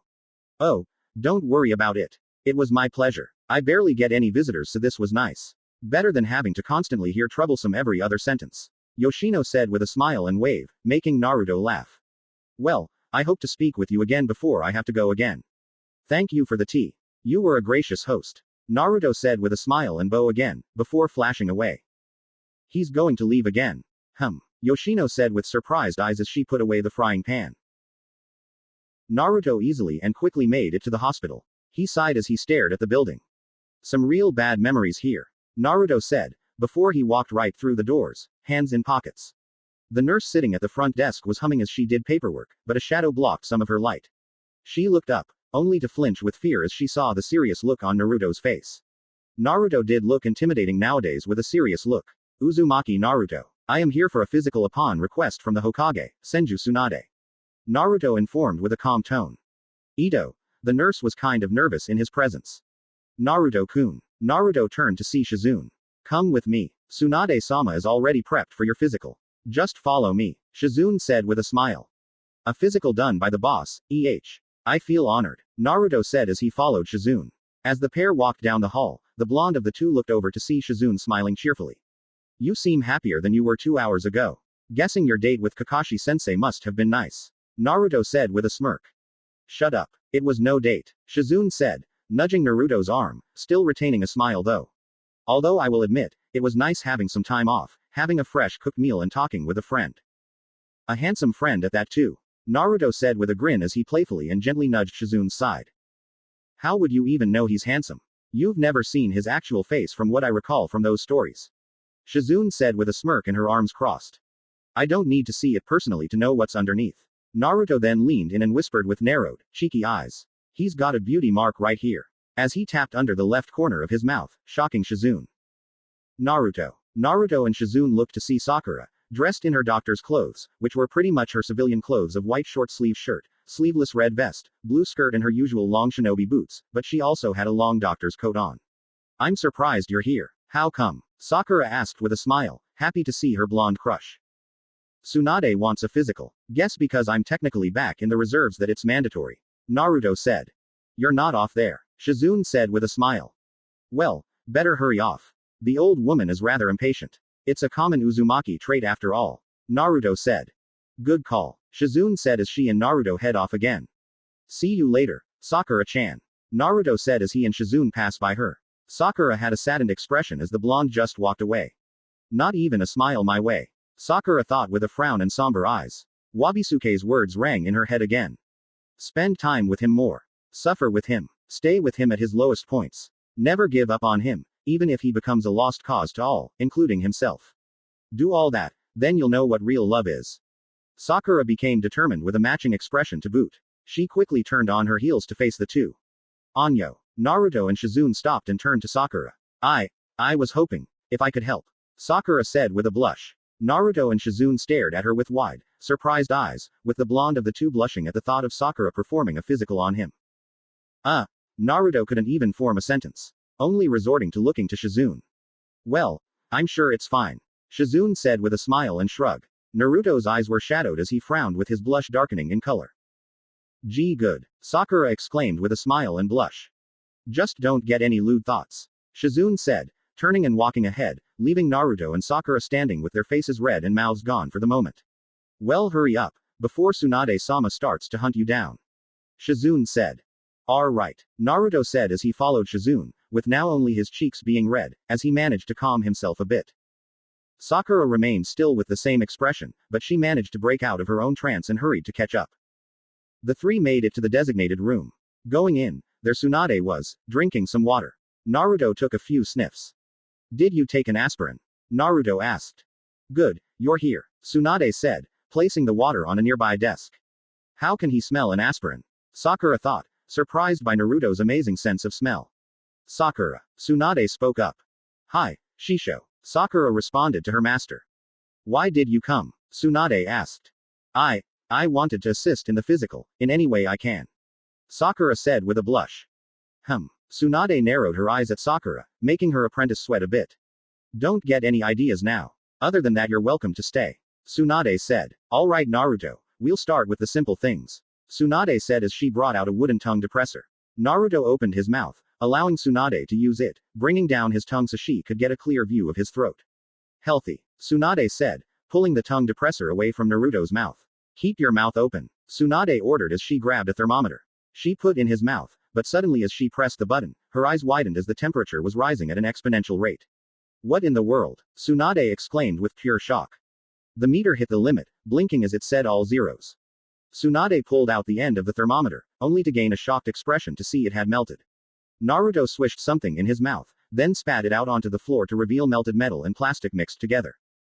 The women stared at the melted mess on the floor with pure shock. Naruto just stared at the mess with a stoic expression, but with half-lidded eyes.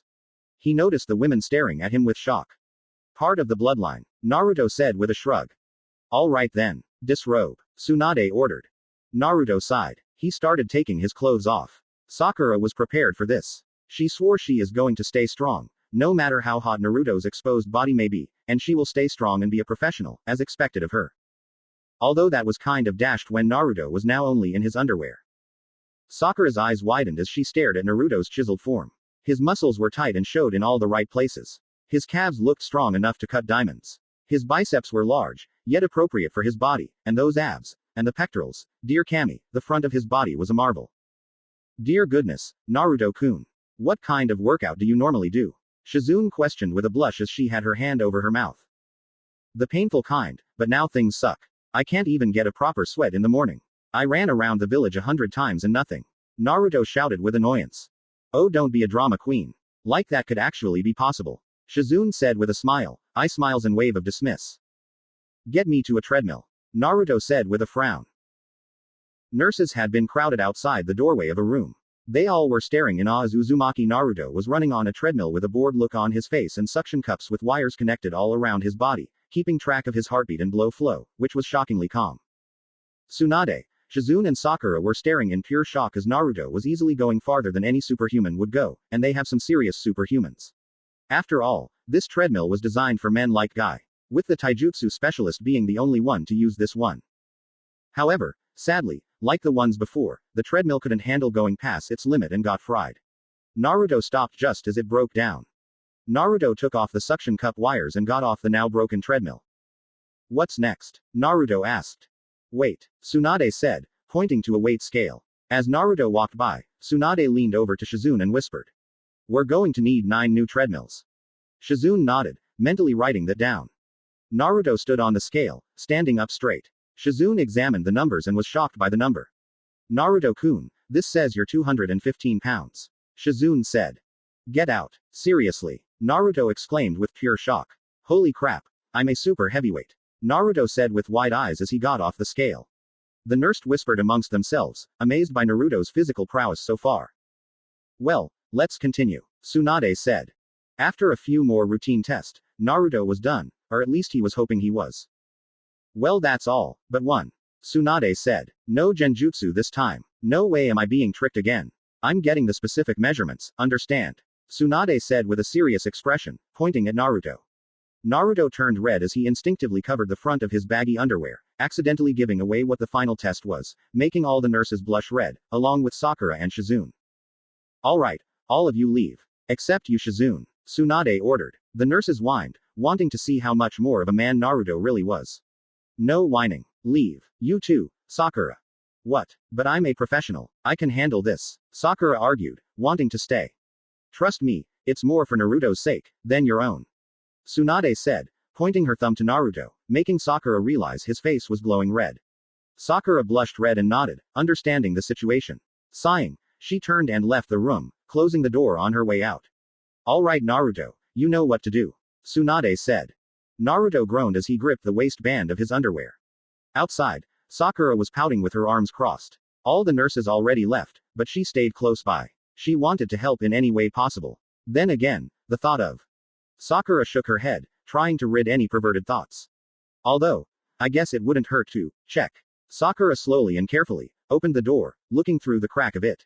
Oh, bad move. The moment she looked in, her eyes bulged as there in all its glory, with the underpants covering it a moment ago on the floor now, was Naruto's gift.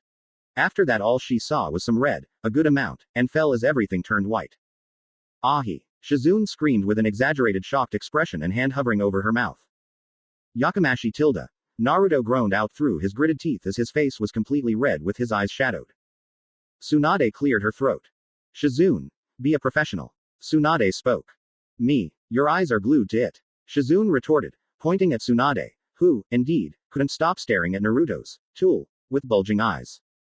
Shizune. Tsunade shouted with an exaggerated pissed look. Gomen. Shizune flinched with fear with her eyes closed and hands up. Can we get this over with, please? And also the door is still a bit open. Naruto spoke up. Shizune, close the door. Tsunade ordered. Hi, Tsunade-sama, Shizune said with a bow. She walked over to fully close the door, but she noticed something outside. Looking through the crack, her eyes widened as she saw Sakura on the floor. Ahi, Sakura, Shizune shouted with her jaw dropped. What happened? Naruto exclaimed with concern, hearing Sakura's name. She's unconscious with blood coming from her nose. Shizune exclaimed. Naruto burned red at the information. Tsunade sighed. Sakura, what kind of name are you giving for us women when you act so naughty? Tsunade said, rubbing her forehead. The blood is pool, Shizune cried out. Then get her to a damn room for a blood transfusion. Now, Naruto screamed with an extremely pissed off look. His anger was so powerful that the room literally cracked with new fissures. The doorframe broke apart from his rage, causing Shizune to scream. Ahi. Hi. Shizune screamed as she immediately grabbed Sakura and sprinted off to get her a blood transfusion. A nurse passing by saw Shizune sprinting off with Sakura. When she turned her head, she gasped seeing Naruto's size. Naruto quickly summoned Golden Asura appeared and closed the door so to spare Naruto from any more humiliation. Naruto growled with rage and his eyes closed. Ba-chan. Get it over with before I go on a rampage. Naruto growled as he had a red aura surrounding himself. You know most men would be proud of what you got there. Tsunade said with a smiling, trying to break the ice. Well, I'm not like most men. Naruto said with an annoyed, stoic look. You can say that again. Tsunade said with dull eyes, looking towards the cracks all over the room. Takaru and Haruko had been eating at this wonderful restaurant that Takaru had suggested they try. Although in actuality, it was Kengo and Yuka who suggested it through a text on his phone. He wondered if they are currently following them right now. The restaurant looked nice, especially on the balcony seating they were at. In fact, nothing was wrong at all. At least with the restaurant. I mean, the food was great, the view was perfect, you could see a good chunk of Tenbi and the atmosphere, well, I think we covered it was beautiful. It's just that our lovely couple was acting pretty meek. They had been staring down at their meals and eating them. Their cheeks were red as they were too nervous to look one another in the eyes or even speak. They honestly never expected to get this far in a relationship with their childhood crush. Despite how nerve-wracking it is, it's still nice to be on a date with your crush. Would the Mousier and Madam care for anything else? A waiter asked the couple. No. Haruko flinched with a red blush. Everything is fine, thank you. Takaru said with a red blush. Okay. If you need anything, remember, ask Nijiro. The waiter, known as Nijiro, said with a smile before leaving. The two continued to stare nervously at their meal, still embarrassed to look one another in the eye. Takaru's eyes became somber. What am I doing? I wanted this, right? Takaru thought, mentally berating himself for not acting grateful, instead of being nervous. Was he actually waiting for instructions from Kengo and Yuka? No, he couldn't be. Or at least shouldn't be. He knew that. I have to make an effort. Takaru thought with a new determined expression. Haruko. Haruko looked up to Takaru. Takaru put on a smile as he looked up to her. You look beautiful, Takaru said, smiling with his cheeks red. Haruko looked surprised with her cheeks heating up a bit more. Oh, thank you. Haruko said with a bashful smile as she blushed more. I'm sorry if I'm acting all nervous. It's just, well, I've liked you for the longest time. I never thought this would happen at all. Takaru said looking down again, shocking Haruko. Say do you remember that time in the forest? You know, with those leaves? Takaru asked. Haruko giggled, making him look up at her again. How could I ever forget? We were being chased by all kinds of animals. Monkeys, deer, rabbits, birds. All because they wanted to eat some leaves that we made a circlet from. Haruko said, as she couldn't help but laugh. Sorry about that. If I had known that they'd go crazy for them. Don't be. It was still really sweet of you. Haruko said with a smile. Although I wish I could say the same for when we first met. Takaru chuckled nervously, scratching the back of his head. Sorry. I knew it would get you riled up, and get me a beating from my mom, but I don't regret it. After all, I got to see your pretty face. Takaru said with a calm, happy smile. Haruko stared at him with wide eyes. She smiled as her cheeks turned pink. At least you weren't perverted back then like you are now. Haruko joked with a smile and her eyes closed. Takaru laughed with embarrassment at how true that statement is. Even now, Haruko still takes jab at his pervertism. She wasn't wrong. The view does look nice here. Takaru looked to see Haruko smiling at the view with the sun in the background that will set soon. Yeah, it does. Takaru said with a smile, glancing at the view, but his eyes returned to Haruko. But it doesn't have my attention, Takaru said, causing Haruko to look to him. He flinched and looked back at his meal in embarrassment. Haruko blushed, but she couldn't help but smile. She looked to Takaru's free hand on the table. She slowly reached her hand over to Takaru's. She was feeling kind of nervous to make such a move. Her cheeks were turning red as her fingers reached close enough to brush against his hand. However, she started feeling so nervous at what she was trying to do that she froze. Her eyes got a little somber. She was slowly pulling back, but suddenly Takaru's hand shot forward and interlocked with Haruko's. Haruko gasped, staring at their connected hands with wide eyes. She looked to Takaru to see that his eyes remained on his meal, continuing to eat, but having a smile on his face and his cheeks burning red. Haruko smiled as she looked down to her meal as well. She tightly, yet gently interlocked her fingers around Takaru's, making them both happy with wide smiles on their faces. Away from them, Kengo and Yuka were in disguise watching the whole thing.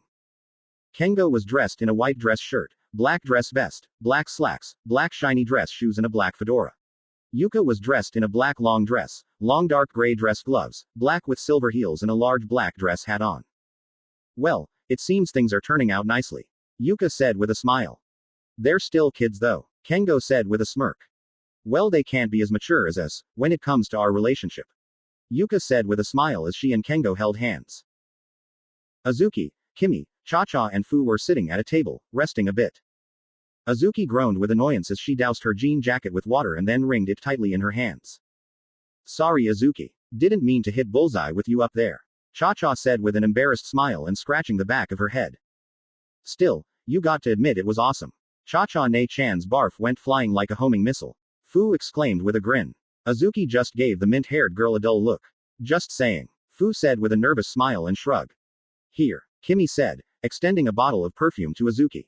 I'm sure it'll smell better with this, Kimi said. Thanks Kimi, Azuki said, grabbing the perfume and spraying it on her jean jacket. Where did you get this anyway? I borrowed it, Kimi said with an innocent smile. Where'd my perfume go? A woman exclaimed. Cha-Cha and Fu giggled. Violet haze, Azuki questioned with a smirk. Kimi couldn't help but blush red with an embarrassed smile and rubbing the back of her head. Better give it back before we get into some kind of trouble, Azuki said, handing Kimi back the borrowed bottle. Okay, Violet haze. Kimi summoned her spirit, which quickly grabbed the bottle and put it back where it was faster than a normal human could see. Cha-Cha sighed. Resting her elbow on the table and pressing her fist against her chin, she looked up to the sky, staring at the sun. Don't go staring up there too long. You'll go blind, Azuki said. There it is again, Cha-Cha said. What again? Fu asked. Another reminder of Naruto-kun, Cha-Cha said. First the sun, now the thought of him healing my eyes from blindness. Do you think he can really do that? Fu asked with new interest.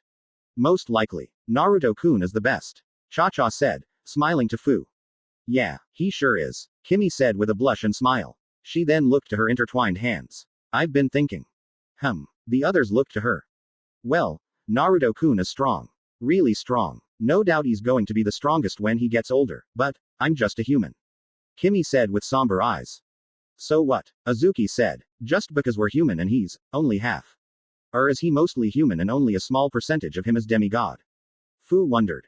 Doesn't matter. My point is, just because we're considered a little bit lower in tier to him, doesn't mean we should doubt ourselves in any way. I know that, but there are people stronger than him, and I want to change that. Where I stand, Kimi exclaimed as she gained new pride and a look of determination. Starting tomorrow, I'm training my butt off to become the best in Tenbi, Kimi exclaimed with new stride, surprising her friends. Violet haze is super powerful, but I don't want to rely on her all the time. If I do, she'll be as much as my greatest weakness as she is my greatest strength. As cool as she is, I have to limit my usage of her in battle. I need to build up muscle, Kimi exclaimed with new determination as she flexed her small biceps. Not liking the look of them, she closed her eyes and tightened her mouth as she tried flexing them more to show at least a bump. Am I showing a bump? Azuki, Cha-Cha and Fu laughed. Kimi, as great as it sounds, I don't think muscle is what you need, Azuki said, placing her hand on Kimi's shoulder, causing her to stop trying to flex. Yeah, you're more limber, so maybe you should do more gymnastics to be more flexible. That way you'd glide all around the battlefield, avoiding hits and using Maken really fast, Fu exclaimed, moving her finger around fast, like she was writing something with a pen. But I'm the only one who doesn't use her hands or feet for battle. Even Yuruchi-san and Haimgami-sama use their fists once in a while, Kimi complained, looking to her small fists. Only when hitting perverts and losers. Azuki said. Honestly, I don't see you using hand-to-hand combat, Kimi. Cha-Cha said. But I want to. Kimi whined with a pout. Oh, I could learn Kung Fu. Kimi exclaimed. Kung Fu? I don't know. Azuki said. My two-san knows Kung Fu. He's a sensei back home. He even taught my ni-san. Kimi said with new energy. I didn't know you have a brother. Cha-Cha said.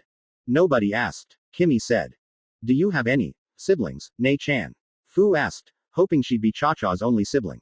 A selfish thought, but she loves Cha-Cha so much. She can't help but want to be her only sister. Oh yeah, a few. Cha-Cha said with a smile and wave. Well, that hope went out the window. I'm the third oldest. My mom is super fruitful. She had my eldest brother, then my second eldest brother 2 years later, then me a few years later, then my next 3 sisters, then my little brother, then. Goddamn Cha-Cha, how many siblings you got? 17. Cha-Cha exclaimed with a proud grin, making the other three's jaws drop. Well, I have 17 now anyway. Cha-Cha said, still grinning as she suddenly hugged Fu. And she's right here, going to Tenbi with me. I couldn't be happier, unless Naruto-kun fell from the sky to be with us. Cha-Cha said with a huge toothy grin. Fu looked to Cha-Cha with wide eyes. They became teary-eyed as the young mocha-skinned girl had a quivering smile. I love you, Nei-chan. Fu said, hugging Cha-Cha, who smiled down at her little sister. I would have killed for a sister when I was younger. I only have brothers. One older, another younger. Kimi said. Would have? Azuki questioned with a raised eyebrow. Well, I have 3 sisters now. Kimi said with an embarrassed blush, her eyes looking to the ground as she twiddled her fingers. Kimi glanced up at Azuki, but then looked back down as her blush deepened. Azuki's eyes widened as she blushed now too. Azuki cleared her throat looking to the side nervously. However, the redhead slowly brought her hands forward, and then brought Kimi closer to hug her.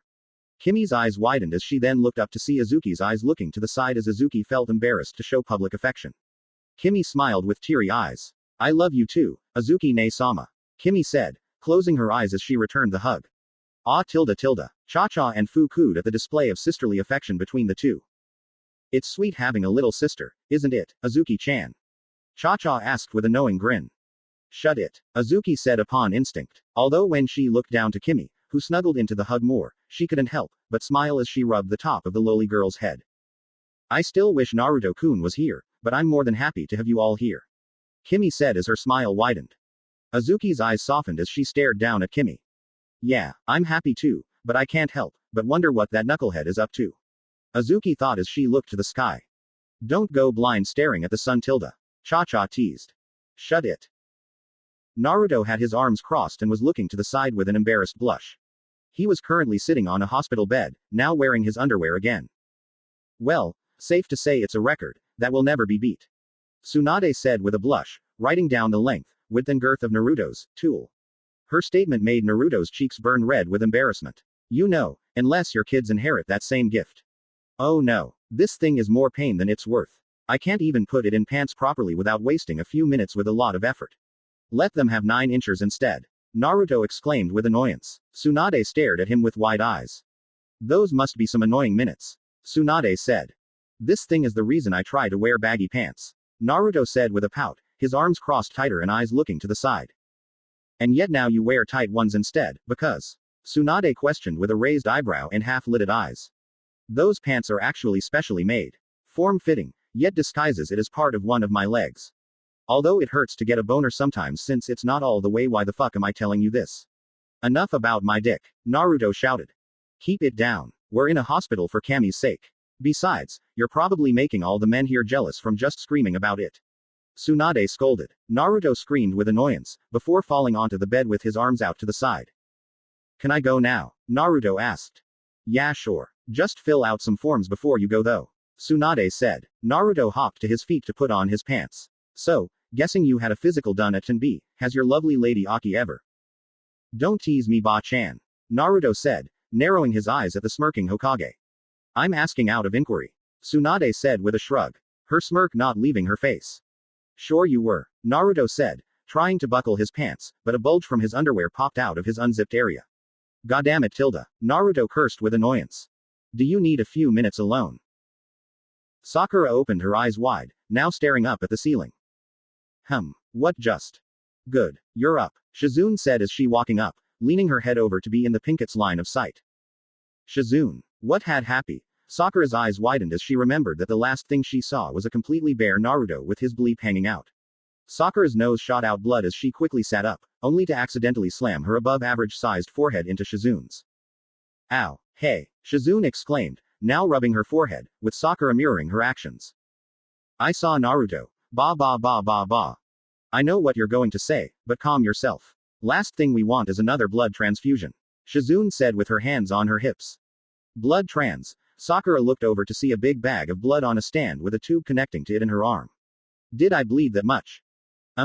Enough to drown a colony of cockroaches. Shizune said. Next time listen to Tsunade-sama when she says stay out of the room. That also means peeking inside. Ha. Hi. Sakura said with her face burning red. Still, I'm shocked I even stayed conscious long enough. To think Naruto was packing that. Shizune thought. Wait, isn't the last part of a shinobi's physical? Yes, it is. Shizune said before Sakura spoke any more about Naruto's gift. Then Naruto will be leaving. Sakura exclaimed. She quickly, yet carefully pulled out the needle connected to the transfusion tube and got out of bed. Why am I only in my underwear? Sakura quickly asked as she covered herself the best she could. I'm afraid that your little accident was messy enough to stain the majority of your clothes. Shizune said. I have a spare wardrobe in my locker. Sakura said as she grabbed the sheet and covered herself. I'll return this. Sakura exclaimed as she ran out the room. Sakura. Wait, Shizune called out as she ran out the room to see Sakura making a mad dash for. I'll return this when I'm done. Sakura called back as she turned the corner. Seriously, what's gotten into her? She's acting more like Naruto was back when he was a loud, reckless idiot. At least whenever he's involved, Shizune said with a frown. Shizune sighed. Ah, young love, it's so sweet. Shizune said with a smile, blush and holding her left cheek. Sakura huffed as she ran down the hall to the locker room to get her clothes. She was about to pass the room where Naruto was having his physical, when said blonde walked out, fully clothed, and accidentally stepped on the sheet covering Sakura, causing it to slip off the alabaster-skinned girl's body. Sakura screamed as she was now exposed in her underwear in the middle of the hallway. It only got worse when she noticed Naruto staring at her in surprise. Sakura was frozen for a second, her cheeks red, as she and her crush stared at one another. Tsunade came to see the sight of her apprentice in her apparel. Oh my, Tsunade said. Sakura quickly grabbed the sheet and tried pulling it, but Naruto was like a rock, standing strong over it. Once he moved his foot, Sakura fell back onto her bottom. Groaning, Sakura rubbed her tailbone, only to remember a moment later that she was only in her underwear. Sakura quickly ran off, tying the sheet around herself. I'll meet with you in a second, Naruto. Sakura called out as she ran past a nurse and a patient in a wheelchair, before turning the corner. Naruto blinked his eyes as he and Tsunade stared down the hall Sakura left down. Must be my birthday. Naruto said with a smile and eye smiles. Lady Tsunade looked at him with a dull look. Well, later. Naruto said, walking away with a wave. Buy me a drink sometime, Ba-chan. Naruto said. Me, treat a kid like you. You might not be able to handle that sort of juice. Tsunade said with a smirk and arms crossed. Invite me out and I'll show you how much I can handle. Spoiler. I can drink you under the table. Naruto said with a smirk before continued on his way.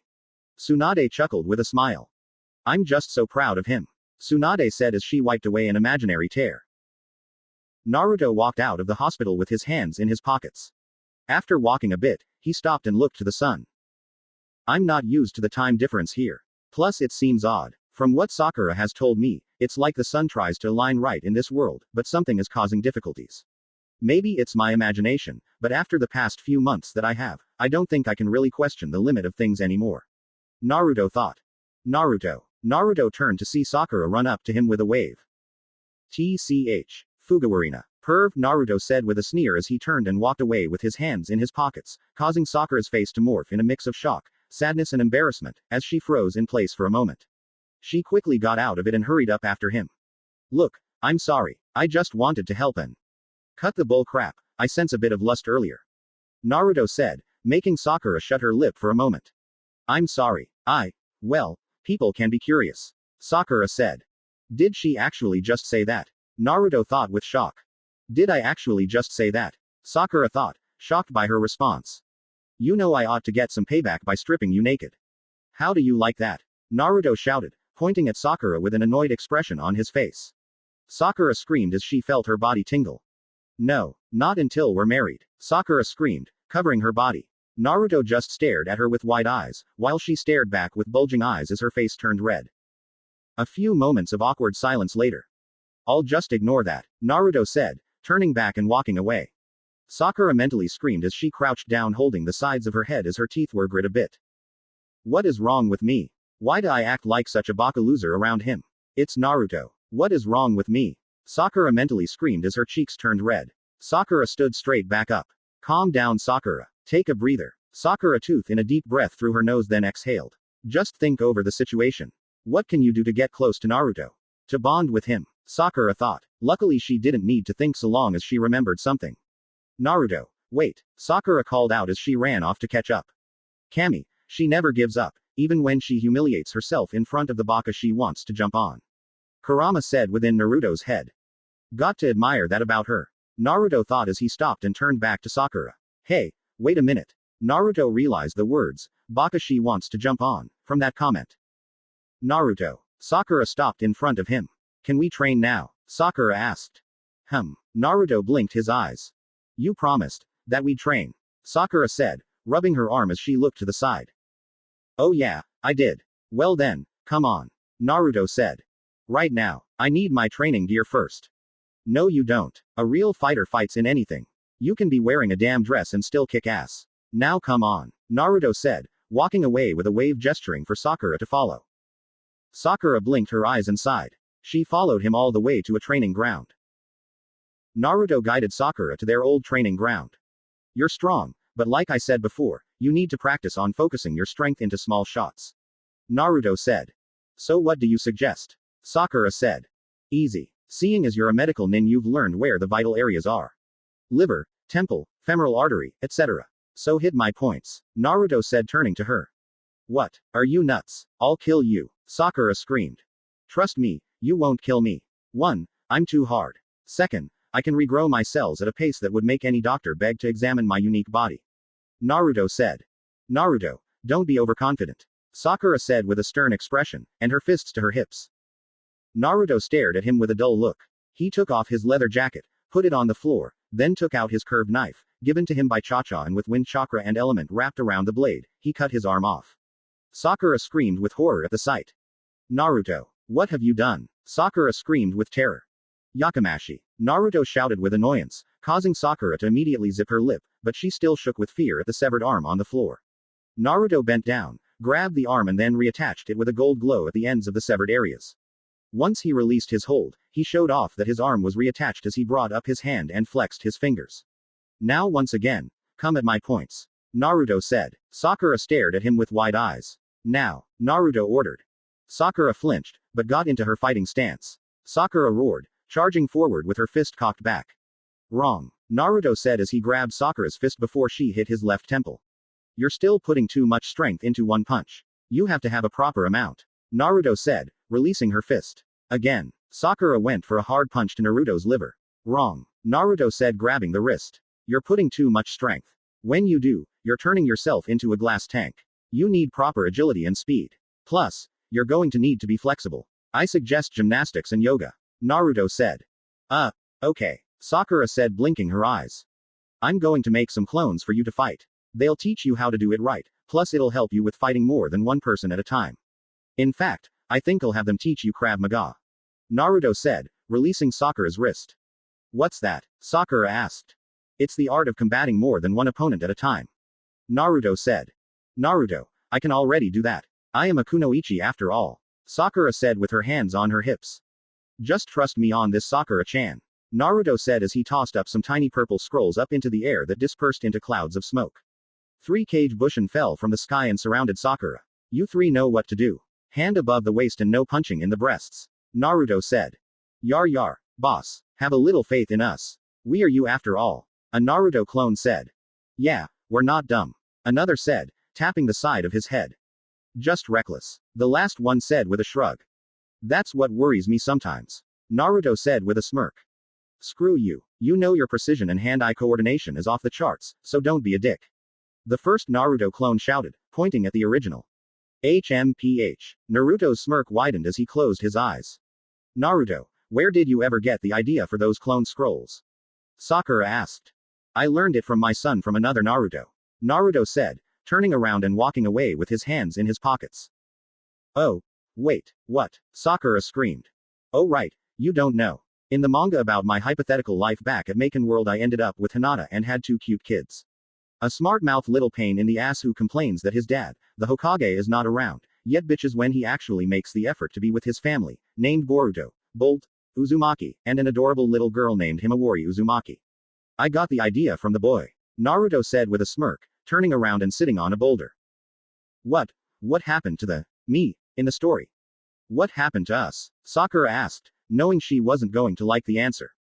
There was no us. Before the final confrontation with a powerful enemy, named Tonari, you had told me, or at least the canon, me, that a girl's feelings can never change. That my love for you only was the result of competing against Sasuke. A love born from a rivalry. Naruto said. That's horrible, Sakura shouted. And besides, a person's feelings can change. I love you now. True, I guess, Naruto said with his arms crossed and a shrug. Sakura frowned and looked to the ground. Do you love me? Sakura asked timidly, looking up to Naruto. Naruto scratched his chin, tilting his head as his eyes looked to the side. Hard to say, Naruto said. Sakura frowned, looking to the ground with sadness. But, Sakura looked up with hope. There could be hope, Naruto said with a shrug. Sakura smiled with a blush. Hajime. A Naruto clone sent a chop towards the back of Sakura's neck, but stopped before contact, making Sakura gasp and look to the clone. Always keep focus. Even when in a moment of comfort, be 10% focused. The clone said. Sakura nodded as she got serious. Getting into a fighting stance, Sakura glared at the clones. 2 hours. The original Naruto said, bringing 2 fingers up. You got 2 hours of training today. Understand? Hi, Sakura shouted as she then leapt, spun and went for a heel kick to a clone's left temple, but the clone stopped it with his hand. Not bad, the clone said with a smirk. Naruto closed his eyes and thought about what to do. An idea came to mind to help him with his control over his growing power. Naruto raised his right hand up as golden flames appeared for a moment as now a glass cup was in his hand. Golden Asura suddenly took it, appeared next to the river, took some water and reappeared back to Naruto, giving its host the glass. Naruto took the glass in both hands as his spirit vanished. Taking in a deep breath, Naruto concentrated Koite energy to his hands and into the glass, causing the water to ripple. He then slowly moved the cup, hanging it upside down with the water still in the cup. Sakura went for a 2-combo punch to a clone's right-left temple and liver that the clone blocked. Sakura quickly bent forward, sending a kick to a clone coming at her from behind, while sending a punch forward, almost clocking the clone in front of her in the junk had it not jumped back. Kami damn, we didn't mean for that vital to be included. The clone in front of her shouted. Sakura quickly got back into her stance, but looked in shock to see Naruto concentrating as he held a glass filled with water upside down, with the water still inside the glass. Naruto raised it up a bit to see some drops falling. Yar. Apparently I need a little more control. I can only imagine the bad results of using one of the 2 alone. Naruto said with a frown. Sugoi. He can keep the water from falling out of the glass while it's upside down. Sakura thought with amazement. Oi, what the hell are you looking at? A clone shouted. Sakura turned only to get punched in the face. Sakura fell to the floor, groaning as she held her cheek.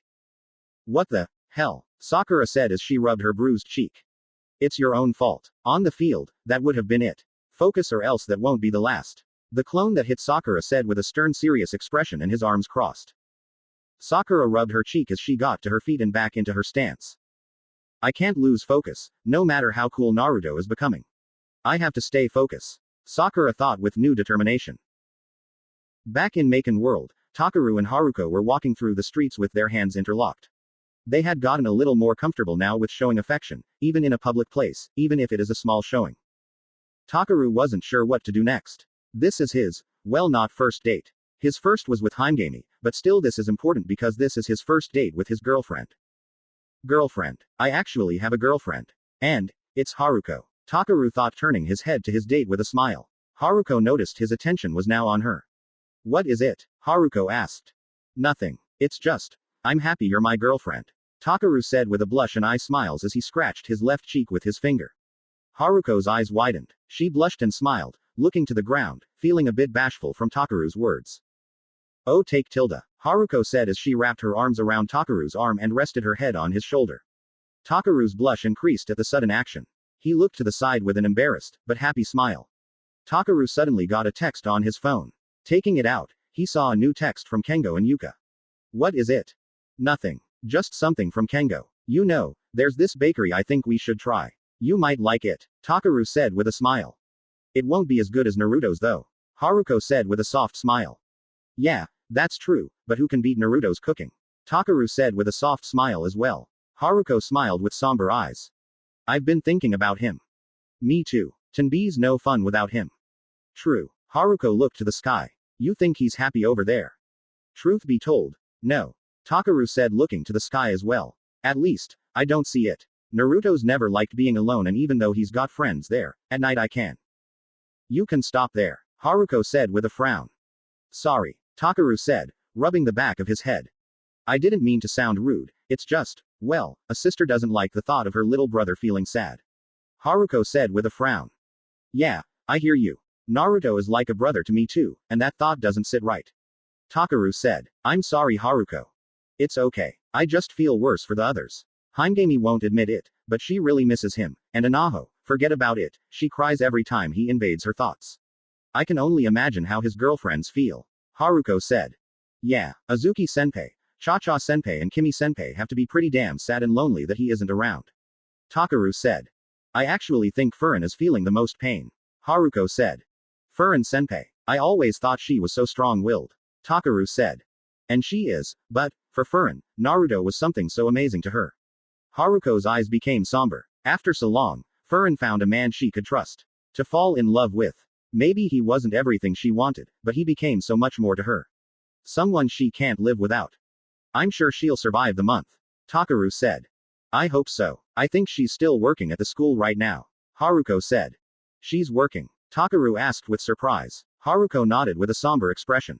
Takaru felt saddened. He didn't expect that, but he could tell Haruko felt saddened by it. Takaru thought about what to do. What someone like Yusui or Naruto would do with their girls at this moment. So he did what came to mind. He gently gripped Haruko's chin, surprising her as he brought her over to look to him, and then he locked lips with her, shocking her for a moment. It was a quick kiss, but needed. Let's not worry about this kind of stuff. I know it's hard for everyone, but we at least owe it to Naruto and ourselves to have a nice time. So let's do that, alright? Takaru said in a soft voice. Haruko smiled with a blush, nodding. Right. Haruko rested her head on Takaru's shoulder, smiling as she snuggled up to him. Guess I did it right. Takaru thought with a smile and blush as he looked ahead. Back in the security club's meeting room, Furin was busy doing paperwork. She hadn't told anyone she'd be here. She actually wanted to be alone anyway. It's been some hell of a past few months. First a manga character comes to their world, a new organization comes by giving trouble, a new team comes by which leads to an unsteady alliance, she falls in love with the manga character, she gives herself to him on her own accord, the bastard who took something very precious from her had finally gotten what he deserved and more, and now the character she fell in love with is gone for a month. Not to mention the woman she looked up to when she was 9 has had her soul taken and could be lost forever by now for all she knew, but she didn't want to think about that. Furin stopped writing, sighing as she then stood up and took a drink of water from the glass next to her. Putting it down, she sighed again. She looked to the sky to see the sunset. The sun, another reminder of Naruto. I just can never stop thinking of you, Furin said with a sad smile. Furin sighed again as she sat down on the seat with her hands pressed onto the sides of her head. Furin stared down at the paperwork in front of her for a few moments. Damn it, Furin softly cursed as she grabbed her pen and started writing on the paperwork.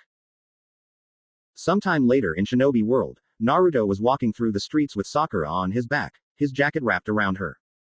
Sakura was banged up a bit from the training she had. She started to open her eyes to notice she was being carried. Awake, Naruto said, looking ahead. Naruto, how did I do? Sakura asked. Pretty good, you're learning, Naruto said. So are you, apparently. Sakura said with a soft smile. Even a godlike being such as myself needs to improve, Naruto said. Sakura giggled. You're too overconfident now, Sakura said with a smile. Overconfident? Yeah, Naruto said. Now that he thought about it, should he really tell his friends about his lineage? Naruto, that exercise you were doing, what was it? Sakura asked. Something I learned from JoJo. Thought it would be interesting to try. The key is to focus your energy to your fingertips to keep the water in place. So far I've been training to keep the water in, but there had been a few drops. I'm trying to improve that and to get to a better level of control. Naruto explained. And what would that level of control be? Sakura asked. The end goal is to take the entire water from the glass and keep it in place in its same form with just one finger. Naruto said. Is that really possible? Sakura asked with pure shock. Should be. Nothing seems impossible for chakra and element, especially when mixed together. Naruto said. Sakura softly smiled. You look to be improving every day. Little by little, sadly, but that's how things are like. Naruto said. You're improving as well. One of my clones at least felt the force behind the blow aimed to the solar plexus. But it didn't land. Sakura said. I know. I'm proud. Naruto said with a smile. Sakura blushed and smiled. We're getting closer, aren't we? Sakura said with her eyes closed as she nuzzled her head into his neck. Naruto looked to her with semi-widened eyes. I'll stay close to you. And love you. I hope you'll love me the same way as you do the others you've given a piece of your heart to. Sakura said softly, making Naruto blush red. Nani? Naruto spoke with shock and surprise. Naruto continued to stare at Sakura, who had her eyes closed, staying silent. Naruto blinked his eyes. He suddenly smiled. Yar yar. So mean of you, Sakura-chan, pretending to be asleep. Naruto thought, closing his eyes for a moment before looking ahead. Tsunade sighed as she was convinced to do paperwork courtesy of her assistant Shizune. I need a break, Tsunade said. You had one half an hour ago, Shizune said with her hands on her hips. Isn't that enough time for one? Tsunade questioned, playing innocent. Shizune just gave her an annoyed look. Not really. A voice spoke, making them turn to see Naruto in the corner with his arms crossed. Yar yar. What's wrong with you, Ba-chan? For a Senju and Uzumaki, you're pretty lazy. Naruto said with a smirk. Shut it, brat, or do you want a new crack in the skull of yours? Tsunade said with annoyance and a fist up. I'd commend you if you somehow broke through the skin. Naruto said with a smile, pushing off the corner wall. What do you want now? Tsunade asked. It's about this girl. Sakura. No, things are fine with her. To be honest, she just won't stop sticking to me. Naruto said. It's actually about another girl who I crossed paths with months ago. Let me guess. She's a certain redhead in prison. Tsunade said. Naruto nodded. Why is she so important? She's my cousin. Well, our cousin. Naruto said. And Uzumaki. Kind of figured. She has red hair and I sensed special chakra from her. Tsunade said. What do you want with her? I want to visit her. Maybe take her out behind those bars and treat her to a real meal. Naruto said. Naruto, you know she is a dangerous. No, she isn't. Like so many others under his employment. Naruto did air quotes for the word employment. Karen hates Orochimaru. The only reason she was around is because, sadly, she has a thing for Sasuke. Naruto said with a pout. In fact, that has to be the reason she surrendered back at that old Uchiha hideout. Just to stay close to him. Naruto said. Naruto, why are you so interested in this girl who has proven to be our enemy? Tsunade asked. She doesn't have to be our enemy. Sasuke is a good guy, kind of. Anyway, the point is, so long as Sasuke is fine with the idea of staying in Konoha, so will she. She's an Uzumaki who can sense chakra from yards, rivaling a Hyuga's Byakugan. Not to mention she can also heal people by letting them absorb her chakra through biting her. Ew. Shizune said with a disgusted frown. Yeah, imagine that. Also, imagine her being a part of the Shinobi Corps Medical Division. Teaching her medical ninjutsu could help in the long run. She's passé at this point of being a sort of medic, but to actually refine those skills could be useful for the medical division. So you believe she's useful to Konoha? Tsunade stated with a raised eyebrow. She can be. She just needs someone to trust. She won't leave without Sasuke, so all that's need is to give her a reason to trust us. Maybe a certain person could treat her well. Like they'd treat any other from their home. Naruto said. Trying to use that silver tongue on me, you little punk. Tsunade said with a smirk and her fingers interlocked. Fine. I guess you have appealed to my generous side. Besides, I don't have much to worry about since I don't see anyone here escaping under your watchful eye. So I have permission to take her out for the night? Naruto asked. Yeah, sure. Just let me write something for you so the guards know you have why permission. Tsunade said. Arigato, Ba-san, Naruto said with a smile. There he goes using that one again. Guess that name's more sincere now. Tsunade thought as she took out a scroll. Naruto-kun, if what you said about her is true, then what if Sasuke decides to leave Konoha again? Shizune asked. We'll worry about that when it happens. Naruto said with a smile. Naruto made it to Sakura's home. Once he climbed up the stairs, he summoned Golden Asura's fist to gently knock on the Haruno family's door. Upon a few moments, Mebuki answered the door. Yo Tilda, sorry to intrude, Haruno-san, but I came to drop someone off for you. Naruto said, gesturing to Sakura, who was sleeping on his back. Oh my lord, what happened to her? Mebuki asked with urgency. Just some training I've been giving her. Naruto answered. What kind of training? You've been throwing rocks at. Look at her Tilda. My baby. Mebuki said with worry for her daughter. You should practice some restraint. Not everyone can take a licking like you. You really should learn to hold back and think before you initiate any action. Mebuki said, looking to Naruto with her hands on her hips. Sakura really does get her tough, no nonsense attitude from you, Dadbao. Naruto said with slightly wide eyes. That's how you survive in this world. Mebuki said with a smirk and her arms crossed. Come on in. You can take her to her bed. Mebuki said, gesturing for Naruto to come in, but then she stopped and pointed at him. Don't get any fresh ideas with that. Mebuki warned with a stern expression before walking in. Naruto blinked his eyes. Fresh. Man, that's an old saying. Naruto said, before walking in. Inside, Kazashi was whistling as he read a book while sitting at the dining table. He noticed Naruto with Sakura on his back come in with his wife. Sakura, what happened to her? Kazashi asked with shock. Training. Naruto simply answered. Oh, alright, Kazashi said, calming down. Kazashi, don't be so passive. Mebuki scolded her husband with her hands on her hips. What? It's not anything new. She's come back worse from training with the Hokage. Kazashi said with a shrug. That's not the point. You're the father of this household, you must be strict and stern. Isn't that what you do? Kazashi said. Mebuki groaned, rubbing her forehead. Naruto couldn't help but giggle with a smile and eye smiles. I'll take her to her room. Naruto said as he walked away. Her room is. I know where it is. Room with the balcony. I've visited through there enough times to remember. Plus I know by her scent covering a certain room. Oh, and by the way, that 6-day-old roast smells like it's going to expire in 24 hours. Just a little heads up. I'll leave that up to you. Naruto said as he went down the hall. Mebuki and Kazashi stared at him with wide eyes. Mebuki went over to the fridge and opened it, taking out a container with a roast in it. How did he? He's super ninja, Kazashi said with a shrug. Naruto gently opened up Sakura's bedroom door with Golden Asura's hand and walked right in. He looked around the room. Seemed pretty standard for a girl's room. It wasn't super girly or really girly at all, just a simple bedroom. Naruto walked over to Sakura's bed, and gently placed her on the bed. Sakura sighed as she turned on her side. Naruto's jacket was still wrapped around her. Naruto stared at her, but his eyes lingered to her forehead. He smiled to see no scratch or any injury on it. Not a scratch on the forehead. Good, Naruto said with a smile and soft eyes. Still wide and charming, Naruto said as he knelt down. He leaned forward and kissed her forehead.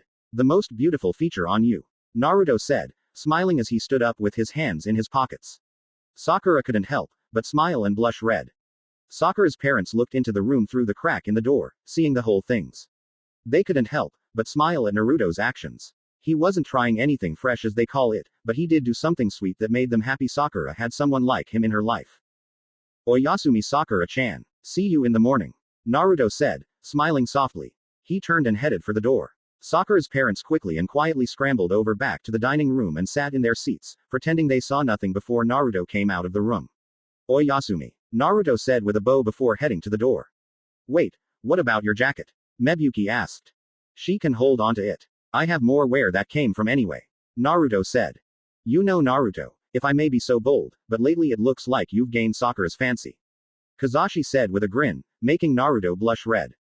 Kazashi tilde. Mebuki groaned her husband's name with annoyance as she pressed her fingers against her forehead. He suddenly appeared next to Naruto and wrapped an arm around his neck. Good thing he was 2 inches taller than Naruto. I'm glad she likes you now. Better than the Uchiha, Kazashi said with a grin. I hope you don't give up on her, Kazashi said with a smile, patting Naruto on the shoulder. Naruto blinked his eyes, surprised by Kazashi's support. Well, she won't give up on me, so I'll do the same, but things have changed, Naruto said, rubbing the back of his head. Well, it's all a part of growing up, including in new environments. All I ask is for Sakura to at least stay on your mind and by your side. You won't have to worry about that, Naruto said with a smile. Trust me, I know I don't. I ain't no worry surely, Kazashi said with a laugh. His horrible puns, Mebuki said rubbing her temples. I don't even think that could be a joke. Hey, that's actually kind of funny, Naruto said with a grin and small laugh as Kazashi laughed. Please don't encourage him, Mebuki mentally begged with a frown. Well, I won't keep you. Hey, in fact, come over for dinner sometime, Kazashi said with a grin. Arigato yo, Naruto said with a smile. Naruto then left the Haruno household. Kazashi went back to the dinner table and continued with his book. I like him, Kazashi said with a smile to his wife. Mebuyuki couldn't help but smile back. Back in Sakura's room, she slowly opened one eye to see that she was now alone in her room. Now she couldn't help herself. Sakura sat up and thrust her fists into the air. Yada tilde. Sakura thought with a huge toothy grin. She noticed that she still had Naruto's jacket wrapped around her body. She gripped the jacket and wrapped it tighter around her body. She smiled and blushed thinking of her blonde love. Sakura lightly touched her forehead. He really does love my forehead. Sakura thought with a red blush. Happy. I see. Sakura opened her eyes and looked to see her mother smiling at her with her arms crossed. Sakura squealed with embarrassment. I just woke up and. Mebuyuki giggled at her daughter's behavior. You really do like him, do you? Mebuyuki asked. Sakura's eyes softened. Yes, but, I want it to be more than that. Sakura said. Mebuyuki blinked her eyes in surprise. I mean I do. I really love him. I can't stop thinking about him and a future we could have, but, people keep telling me that I don't know what real love is. Sakura said with a frown. Well, who does? Mebuyuki said with a shrug.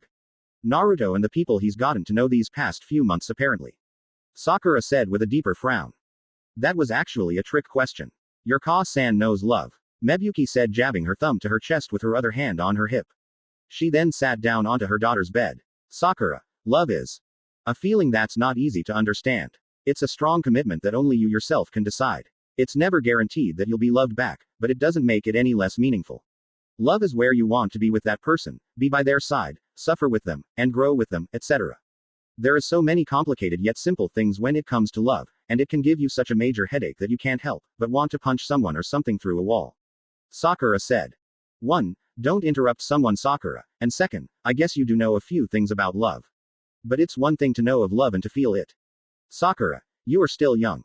Even though the life of a shinobi can end short, that doesn't mean you don't have a chance at a full time of life for you. Just take your time and get to know Naruto and you'll truly understand love. That is, if you really love Naruto. Mebuyuki said with a motherly smile and her hand on Sakura's shoulder. I do. Sakura immediately shouted with sparkling eyes. Okay, I can see that. Mebuyuki said with her hands up and a nervous smile at her daughter's exuberant energy. Mebuyuki then kissed her daughter on her forehead, before getting up. Get some sleep, honey. You look like you need it. Mebuyuki said with a smile, before she left her daughter's room, closing the door behind herself. Sakura sighed as she laid on her bed, looking up at the ceiling. Sakura touched her forehead. Oh man, mom kissed me right over where Naruto did. Not cool. Sakura said with a pout. However, when she was reminded of Naruto's jacket, still around her, she couldn't help but smile and snuggle up to it. Arigato, Naruto, she said as she closed her eyes. Naruto was walking down the dirt road with his eyes closed and hands in his pockets. He raised a hand up as he caught a scroll in hand. Naruto looked at it and smirked. Where's your coat, boss? Naruto's clone said as he appeared next to him. I'm letting Sakura hold onto it. Naruto said as the scroll vanished via flames. How romantic. The clone said with a smirk. Yakamashi. Just dispel. Naruto said with his eyes closed, but still had a smirk as his clone dispelled, giving him all the information it received from its meeting with the Hokage. So that's where my cousin is. Flames surrounded Naruto's torso for a moment, before a new black leather fur-collared jacket appeared on him. Well, don't want to keep her waiting. Inside a prison cell, Karen was getting annoyed. Right now she was growling as she stomped on a picture of Team 7, with Sasuke's face cut out, so the only ones she was showing anger towards Naruto, Sakura and Kakashi. Karen then crumpled up the photo and tossed it away, before sitting against a wall. I hate this. Normally I don't act like this, but that stupid bright chakra I've been feeling lately has been giving me a bad itch. It's too big and too bright. Karen thought with annoyance as she wrapped her arms around her legs. I feel like I'm somehow responding to it. I feel energy in myself just from being near the same area as it. What kind of chakra is that? Karen thought before closing her eyes. However, they shot open as she suddenly gasped. Wait. It's closer now. Is it? It's heading this way. Karen thought as she got to her feet. Her heart raced as she felt the source coming closer. What are you doing here? One of the guard shinobi asked with shock. The sound of something being caught was heard. She heard paper unraveled. Oh, well, if it's from the Hokage. The other guard chuckled. Guess we got nothing to worry about tonight. Like she'll be dumb enough to try anything with this kind of guard dog around. The other shinobi guard joked with a grin. Shut it. I'm so sorry for his disrespect. It's all right. A voice spoke. That voice, it sounds familiar. Karen thought, feeling uneasy as she started backing away into the corner. Oi, Red, you got a visitor. He's going to be taking you out for a while. One of the guards said right before they opened the prison gate, allowing whoever came to see her in. It was one of the last people she expected to see her. Yo. Naruto greeted Karen with a smile and hand up. Karen blinked her eyes in surprise, but then she gained a scowl. Of all the people, it had to be you. Karen said with narrowed eyes. You could have had no visitors. Naruto said. Your chakra is gross. Karen shouted with an anime expression and pointing a finger at him. Naruto raised an eyebrow. Seriously. I've been feeling it for days now. It's too damn bright and big that it makes me itch too much with new energy. Damn it. Karen screamed as she scratched her body. Naruto blinked his half-lidded eyes. Yar yar. You're odd one all right, Naruto said with his hands in his pockets. What do you want? Karen shouted, pointing at him. Can't a man just visit a family member? Naruto said with a smile and shrug. Family member? Karen questioned with a raised eyebrow. Sasuke never told you my last name, did he? I'm Naruto Uzumaki, son of the Yellow Flash, Minato Namikaze and Konoha's Red Hot Habanero, Kushina Uzumaki. Naruto introduced himself with a smile and the tip of his thumb pressed to his heart. Karen blinked her eyes. You don't look like an Uzumaki. Karen said with her hands on her hips. It's cause of the hair, right? I get my natural hair color and shape from my old man. Naruto said, rubbing the top of his head. Kushina Uzumaki. I think I've heard that name from Orochimaru's database. Karen said with her arms crossed. Makes sense. The pedo snake liked to know everything about a lot of people. Especially special ones from awesome clans like my mother. Naruto said with his arms crossed. Why'd you come? Karen asked with her eyes closed and turning her head away. I figured you want to have a fresh meal, on me. Naruto said with a calm smile. Planning to poison me, huh? Karen said with narrowed eyes. Hey, it's a suggestion. You can come, or you could stay here and have prison food again. Naruto said with a smirk as he turned and started walking away. Karen looked to the side, thinking things over. So you coming? Naruto asked as he was outside the prison cell. Karen looked around. She then started to growl with annoyance. Screw it, Karen thought as she ran out of the cell and stopped in front of the smiling blonde. Let's get some dinner, Naruto said, smiling as he walked away with Karen. The guard looked to the retreating Uzumaki pair. Karen tried to move away a bit, but Naruto wrapped an arm around her and brought her closer, making her shiver. Gross, Karen said, making Naruto chuckle. Cousins, huh, the first guard said. Who knew? The second one said with a shrug, but then he realized something. Wait, did he say he was the Yondaimi's son? The guard exclaimed, causing the other to gasp as they both looked to the blonde walking away. It makes so much sense. Back at Maken World, Azuki, Kimi, Cha-Cha and Fu were walking down the street with ice cream cones in hand. I've eaten so much today. I might throw up, Fu said, rubbing her tummy. Don't do it around me, Azuki said, moving a bit away from Fu. Oh, don't be so mean, Azuki-chan tilde. Cha-Cha said with a grin as she wrapped her arm around Azuki's neck and brought her close to her. It took me an hour to squeeze your vomit out of my jacket before. I'm not taking the chance, Azuki said with a frown. Oh look, Kimi said, pointing to someplace. The others looked to see a cute sight. Sitting at an outside table was Takaru and Haruko, sipping on straws, drinking the same smoothie. Huh, didn't think that would happen. At least not so soon, Azuki said with a smirk. Hey Haru, Azuki suddenly put her hand over Cha-Cha's mouth to keep her from speaking. Don't spoil their moment. None of us like it when someone interrupts our dates with Naruto, so why bother others? Azuki said with a smirk. She shivered as she pulled her hand back. Ew, you licked my hand, Azuki exclaimed as she wiped her hand on her shirt. You're right, we shouldn't interrupt them. Cha-Cha agreed with a toothy grin. She noticed her sister was pouting. What's wrong, Imouto? Not all of us had dates with Naruto-kun, Fu said with her lips out as she pouted more. Cha-Cha gasped. I forgot. You never had a date with Naruto-kun, right? Cha-Cha asked. Fu shook her head with a red blush. Well then I will help you. Cha-Cha cheered with a grin, wrapping her arm around Fu's neck and bringing her close, causing the side of Fu's face to be pressed against Cha-Cha's breast. I'll tell you everything about Naruto-kun to give you one hell of an advantage. I'll even tell you the best spots that gets a big tilde moaning pleasure. Cha-Cha said with a grin. What? Wait, Fu exclaimed as her entire face was red. Come on, I'll tell you the rest when we get back home. There are some juicy stuff you have to know. Cha-Cha said with a huge grin as she marched off, dragging Fu along, holding her tight. Help, Fu said with an embarrassed frown. Should we do something? Kimi asked Azuki.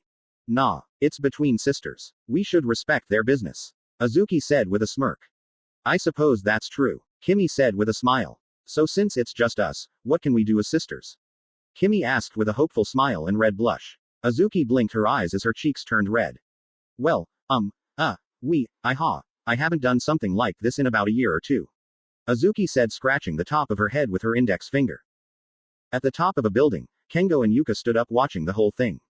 Kengo, crouched down with a hand pressed against his cheek, smirked, happy to see that Naruto's roommates and Fu were doing all right now. His eyes then looked to Takaru and Haruko, who were laughing.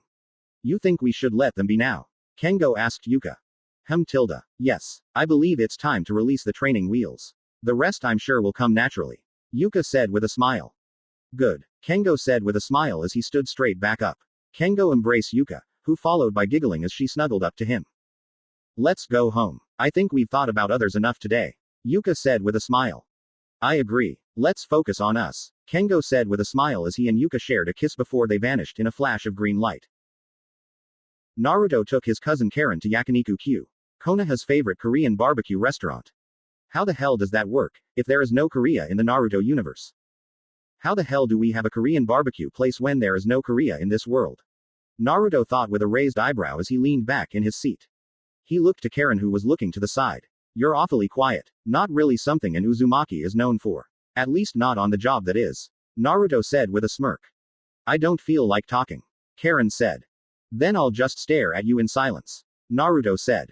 Creep. Karen said with a sneer. After a few moments of silence, she glanced over at Naruto to see him staring at her with a calm, stoic look.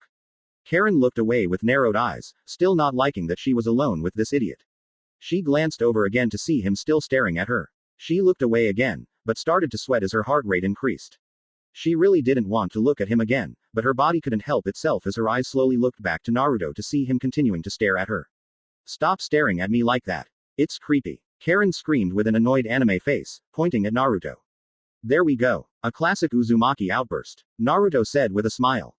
Well, hot shot. If you are an Uzumaki, why don't you give an outburst? Karen said with her arms crossed.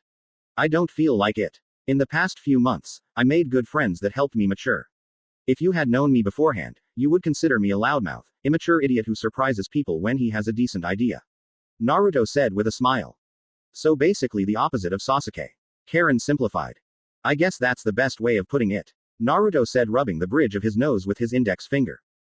What a loser. Karen said with her head raised high. Trying to put on that front. Yar yar. Guess all girls can be pains like that. As if Sakura and Ino weren't enough. Naruto said with a smirk and his eyes closed. Karen growled with annoyance.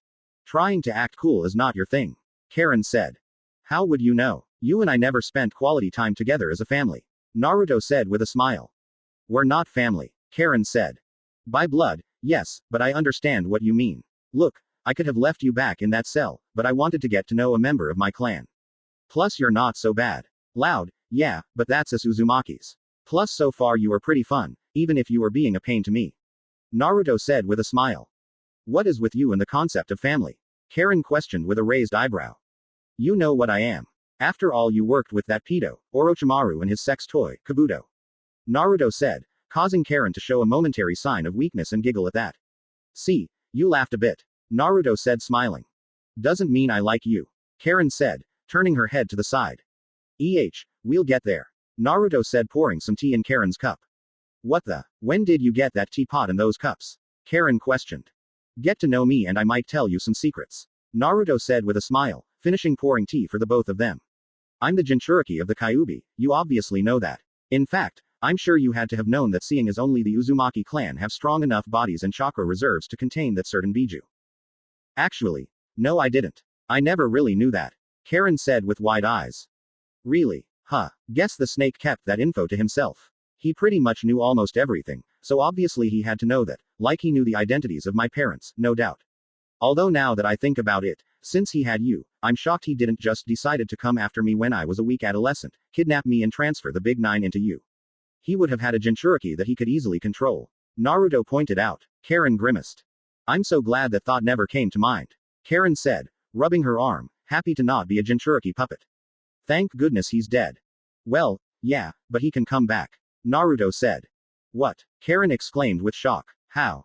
The curse mark. He left his own essence inside it. With a certain jutsu, Called Kaya-Hoin evil releasing method. All that's needed is a curse mark and enough of his DNA to create a body for his consciousness and he's back. Naruto said. How? How do you know this? Karen asked with pure shock. Believe it or not, the place I was in for the past few months have extensive knowledge on the things within the 5 great nations and the smaller countries. Naruto said with a calm expression and fingers interlocked. Karen stared at him with wide eyes, before they softened a bit. Why are you telling me this? It seems like such delicate information that you're speaking about and you aren't afraid anyone would hear this and use it against you. Karen questioned. Now that you mention it, I guess as a shinobi I should keep my lips shut about this kind of stuff, even if I am in my own home village.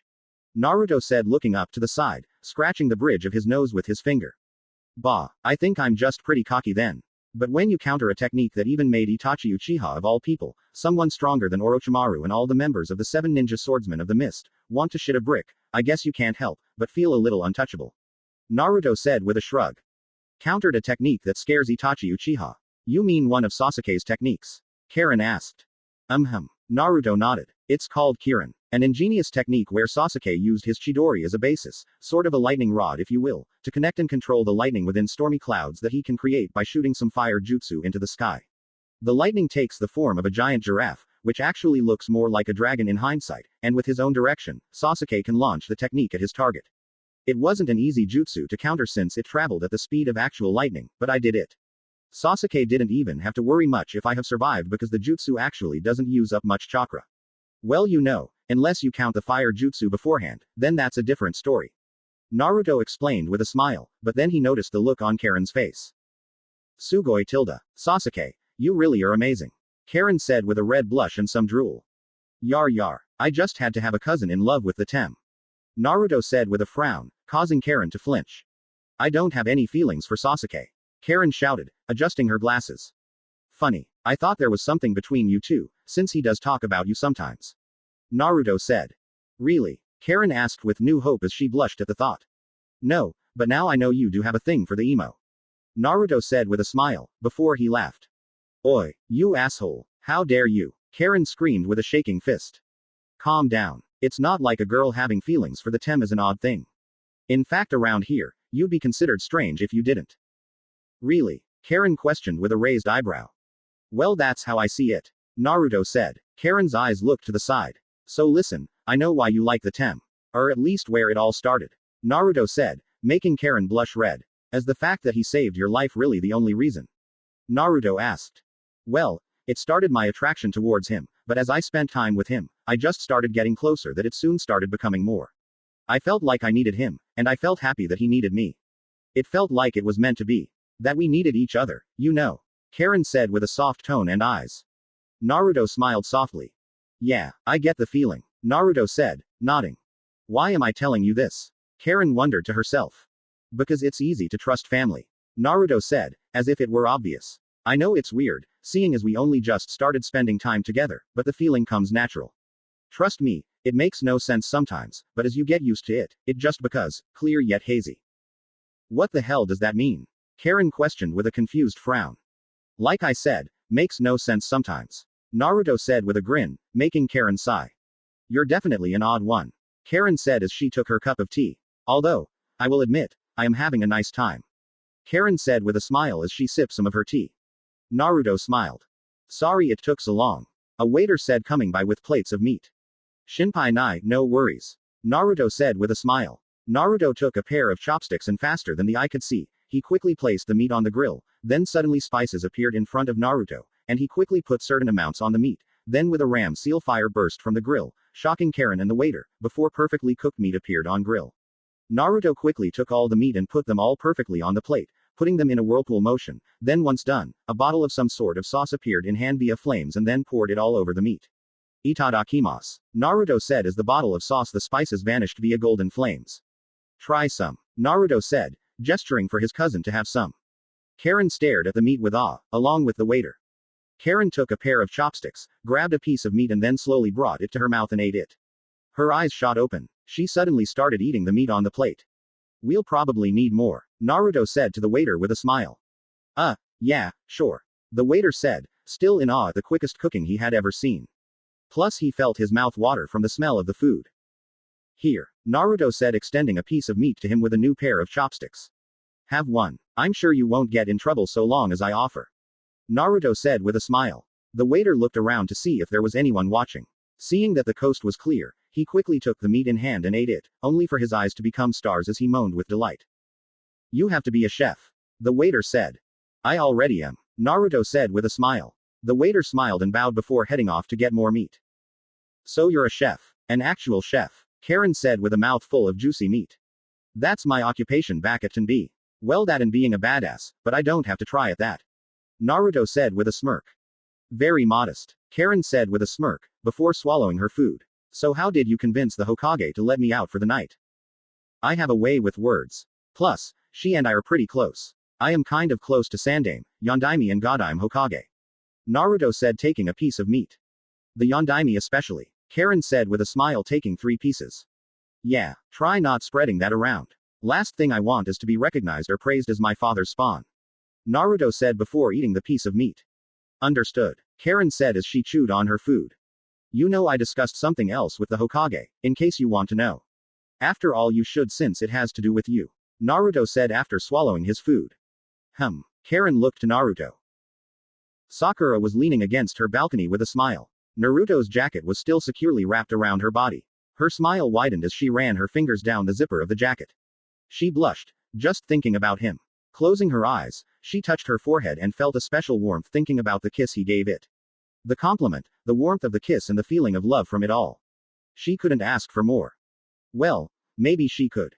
What's with his taste anyway? Sakura heard a girl's voice. Sakura looked down to see 3 girls around her age walking down the streets. Do you think he likes them small? A sun-kissed short-haired blonde asked. Probably. He's always been after Sakura back in the day, and you've seen how big her own are. A platinum blonde with braided ponytail extending to her lower back and bangs framing the sides of her head said with a smirk as she pretended to squeeze imaginary breasts as she and her friends laughed. Sakura scowled down at them. He didn't have to be so rude. I don't have time for small little things. I want to hang with Karen. Yane. The dark-haired of the 3 with her hair in a shoulder-length ponytail, hime bangs that were parted in the middle and strands of hair framing the sides of her face said, giving a bad tough guy impersonation of Naruto. Small things. Has he seen our breasts? Hey you 3. The trio turned only to flinch with fear as Sakura landed onto the ground. You're talking about Naruto, aren't you? Where is he? Sakura asked with narrowed dangerous eyes. This better not be why you brought me all the way to have dinner with you. Karen said with her arms crossed and narrowed eyes as the waiter brought more meat. No, of course not. Today I just wanted to have dinner with a family member. Naruto said with a smile as he put the meat on the grill in the center of the table. But I don't like the fact that my cousin will be kept in a prison cell, when she never really did anything horrible to earn a stay there. You don't know what I've done. Karen said as his eyes looked to the side. I know that you've lived a life where you only pleased others. Never doing things the way you wanted to do them. Naruto said with closed eyes as he put spices on the cooking meat. Karen's eyes softened at how true those words are. Everything you did was to stay in a place that you could belong to. So long as you followed some asshole of Kusa, or Orochimaru, or even the only guy who actually treated you better than all the others, Sasuke. That's why you surrendered, isn't it? To get close to him. Yeah, so what of it? Karen said with a sneer. Well, I don't like the idea of you being in a cage and I don't want you to stay there forever. So I talked with the Hokage. I persuaded her that you would be good for the medical division.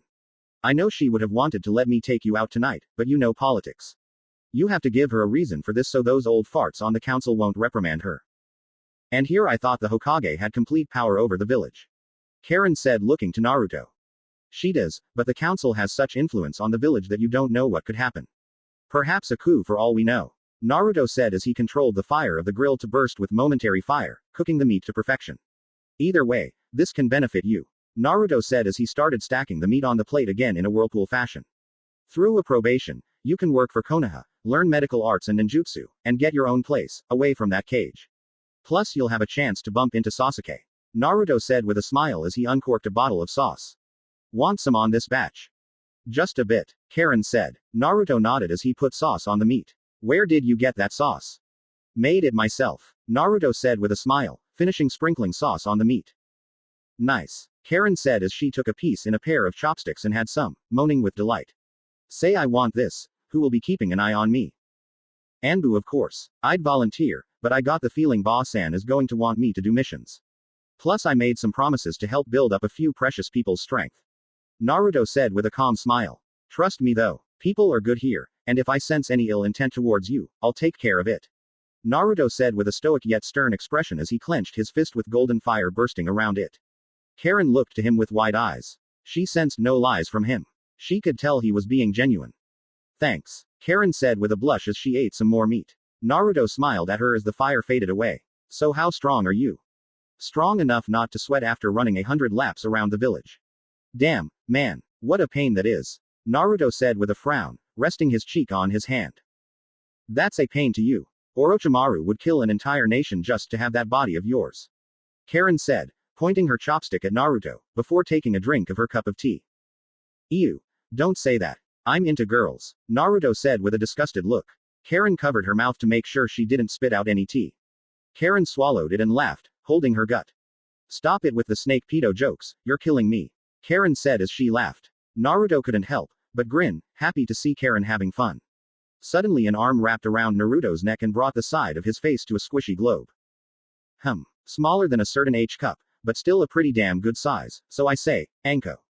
Naruto said with a stoic expression.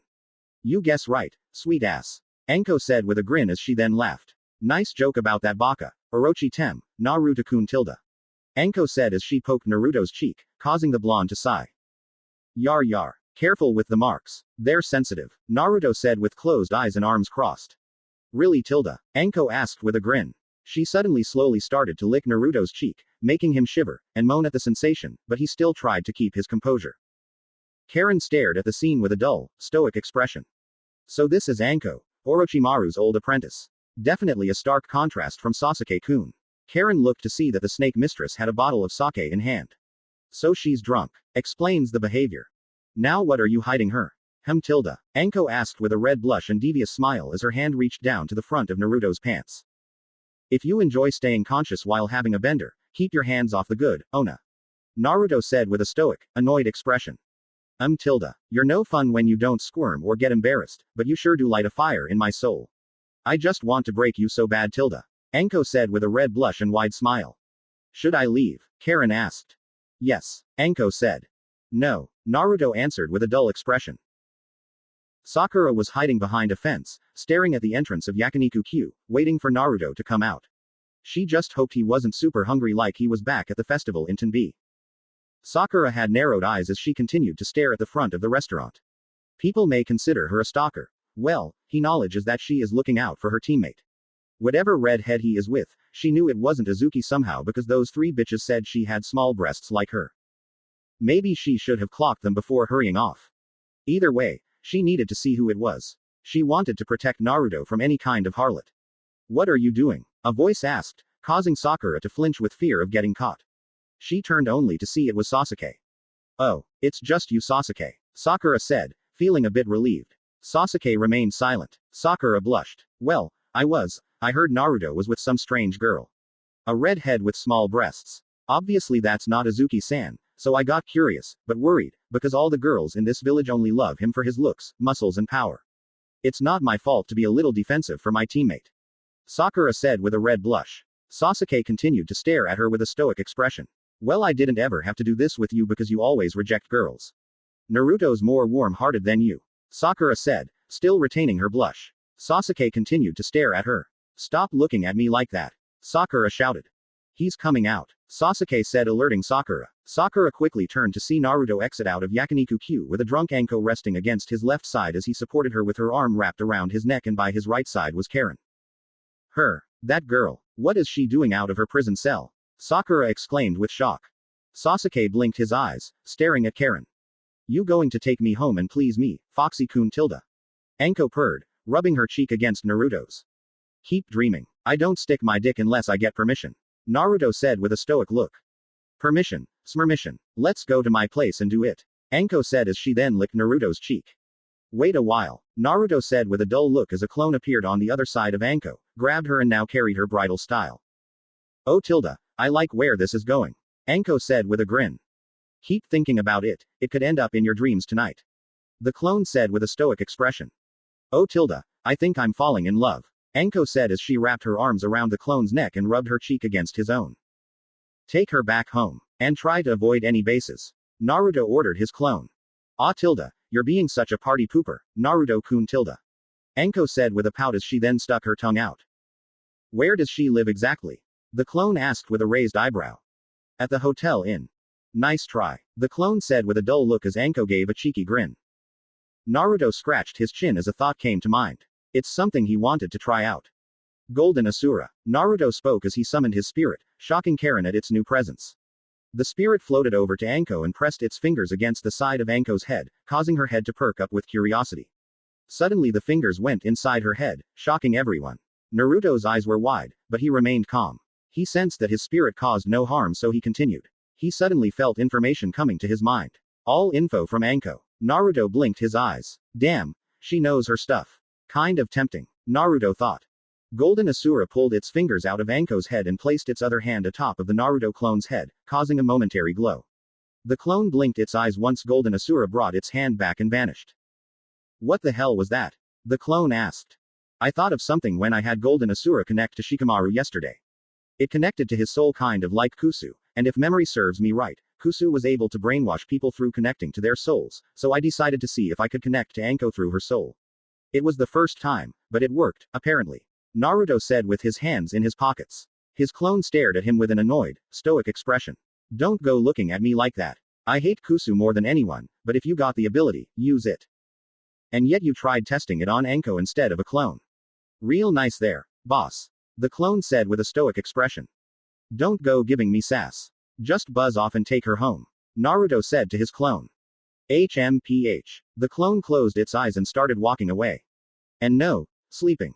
You don't need to keep reminding me. The clone shouted back.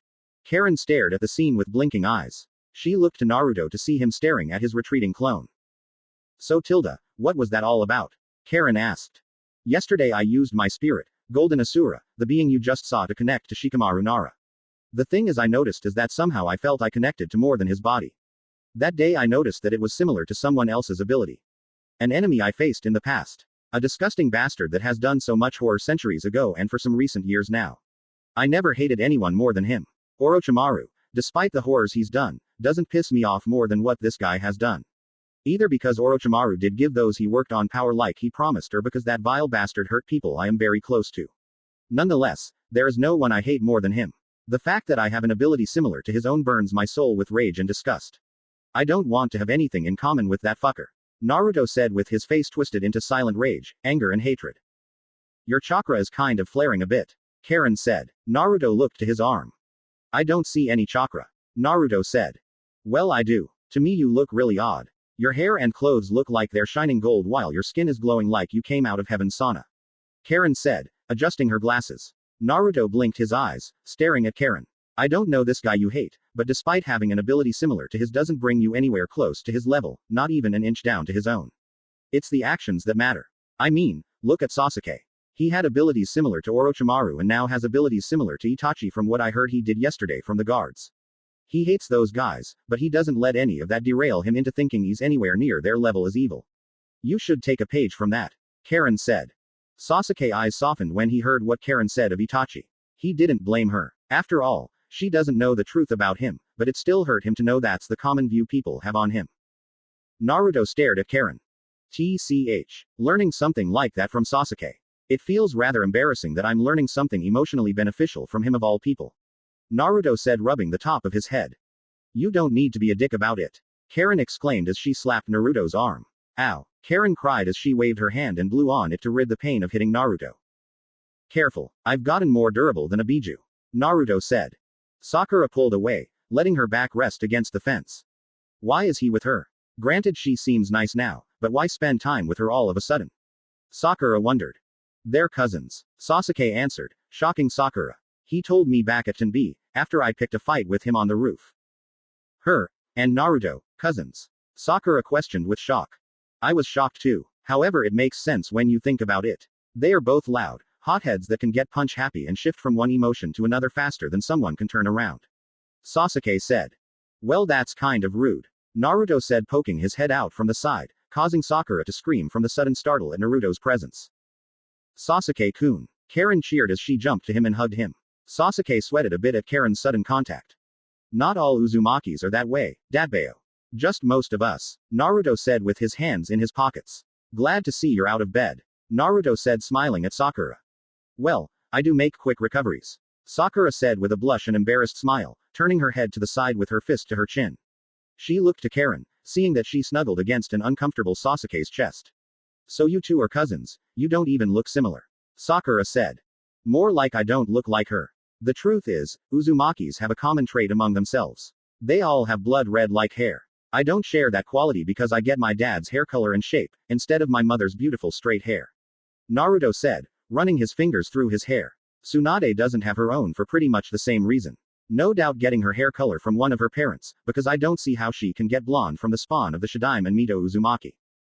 So the Hokages and Uzumaki too. Well, that sure explains a lot.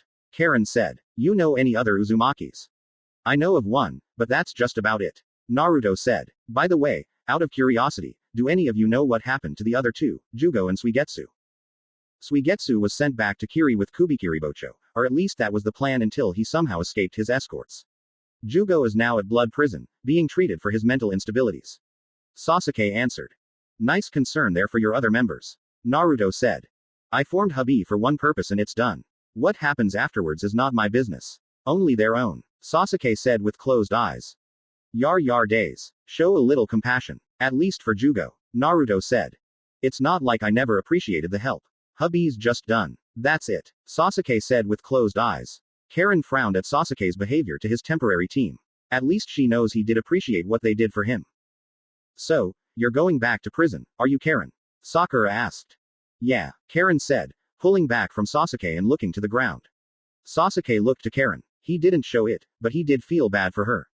She doesn't deserve to be caged just for following him. She doesn't deserve to suffer. She won't have to worry about staying long though. Naruto said, catching Sasuke and Sakura's attention. I discussed it with the Hokage. Seeing as she does not have a criminal record, except, deciding to work with a missing nin at the time. Sasuke's eyes narrowed a bit at that mention.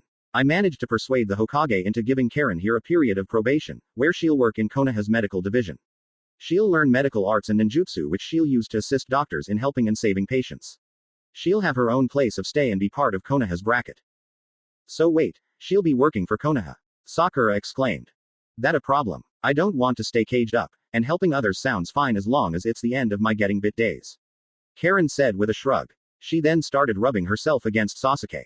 Plus I'll be able to spend time with you, Sasuke tilde. Sasuke sighed. At least you won't be in prison. Sasuke said with closed eyes. Karen gasped with wide eyes and a blush.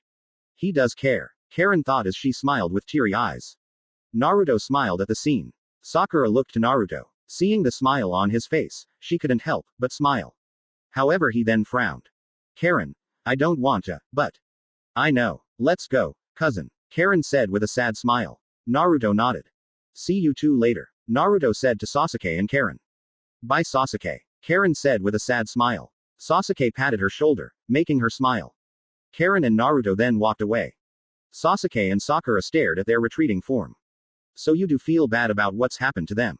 Sakura said. Sasuke closed his eyes. I don't even have a say in what happens now. I wished better for them, but now things are no longer in my control. Sasuke said. Sakura had sad soft eyes. Her stomach suddenly growled, making her blush red as Sasuke looked to her. Sorry, I haven't eaten dinner, Sakura said with a frown, holding her stomach. Come on, I'll treat you, Sasuke said, walking away. You're treating me to dinner? Sakura questioned. Sasuke stopped and looked to her with a stoic expression. Sakura smiled. I must be pretty lucky then to have being treated to dinner by Sasuke Uchiha of all things. Sakura said following.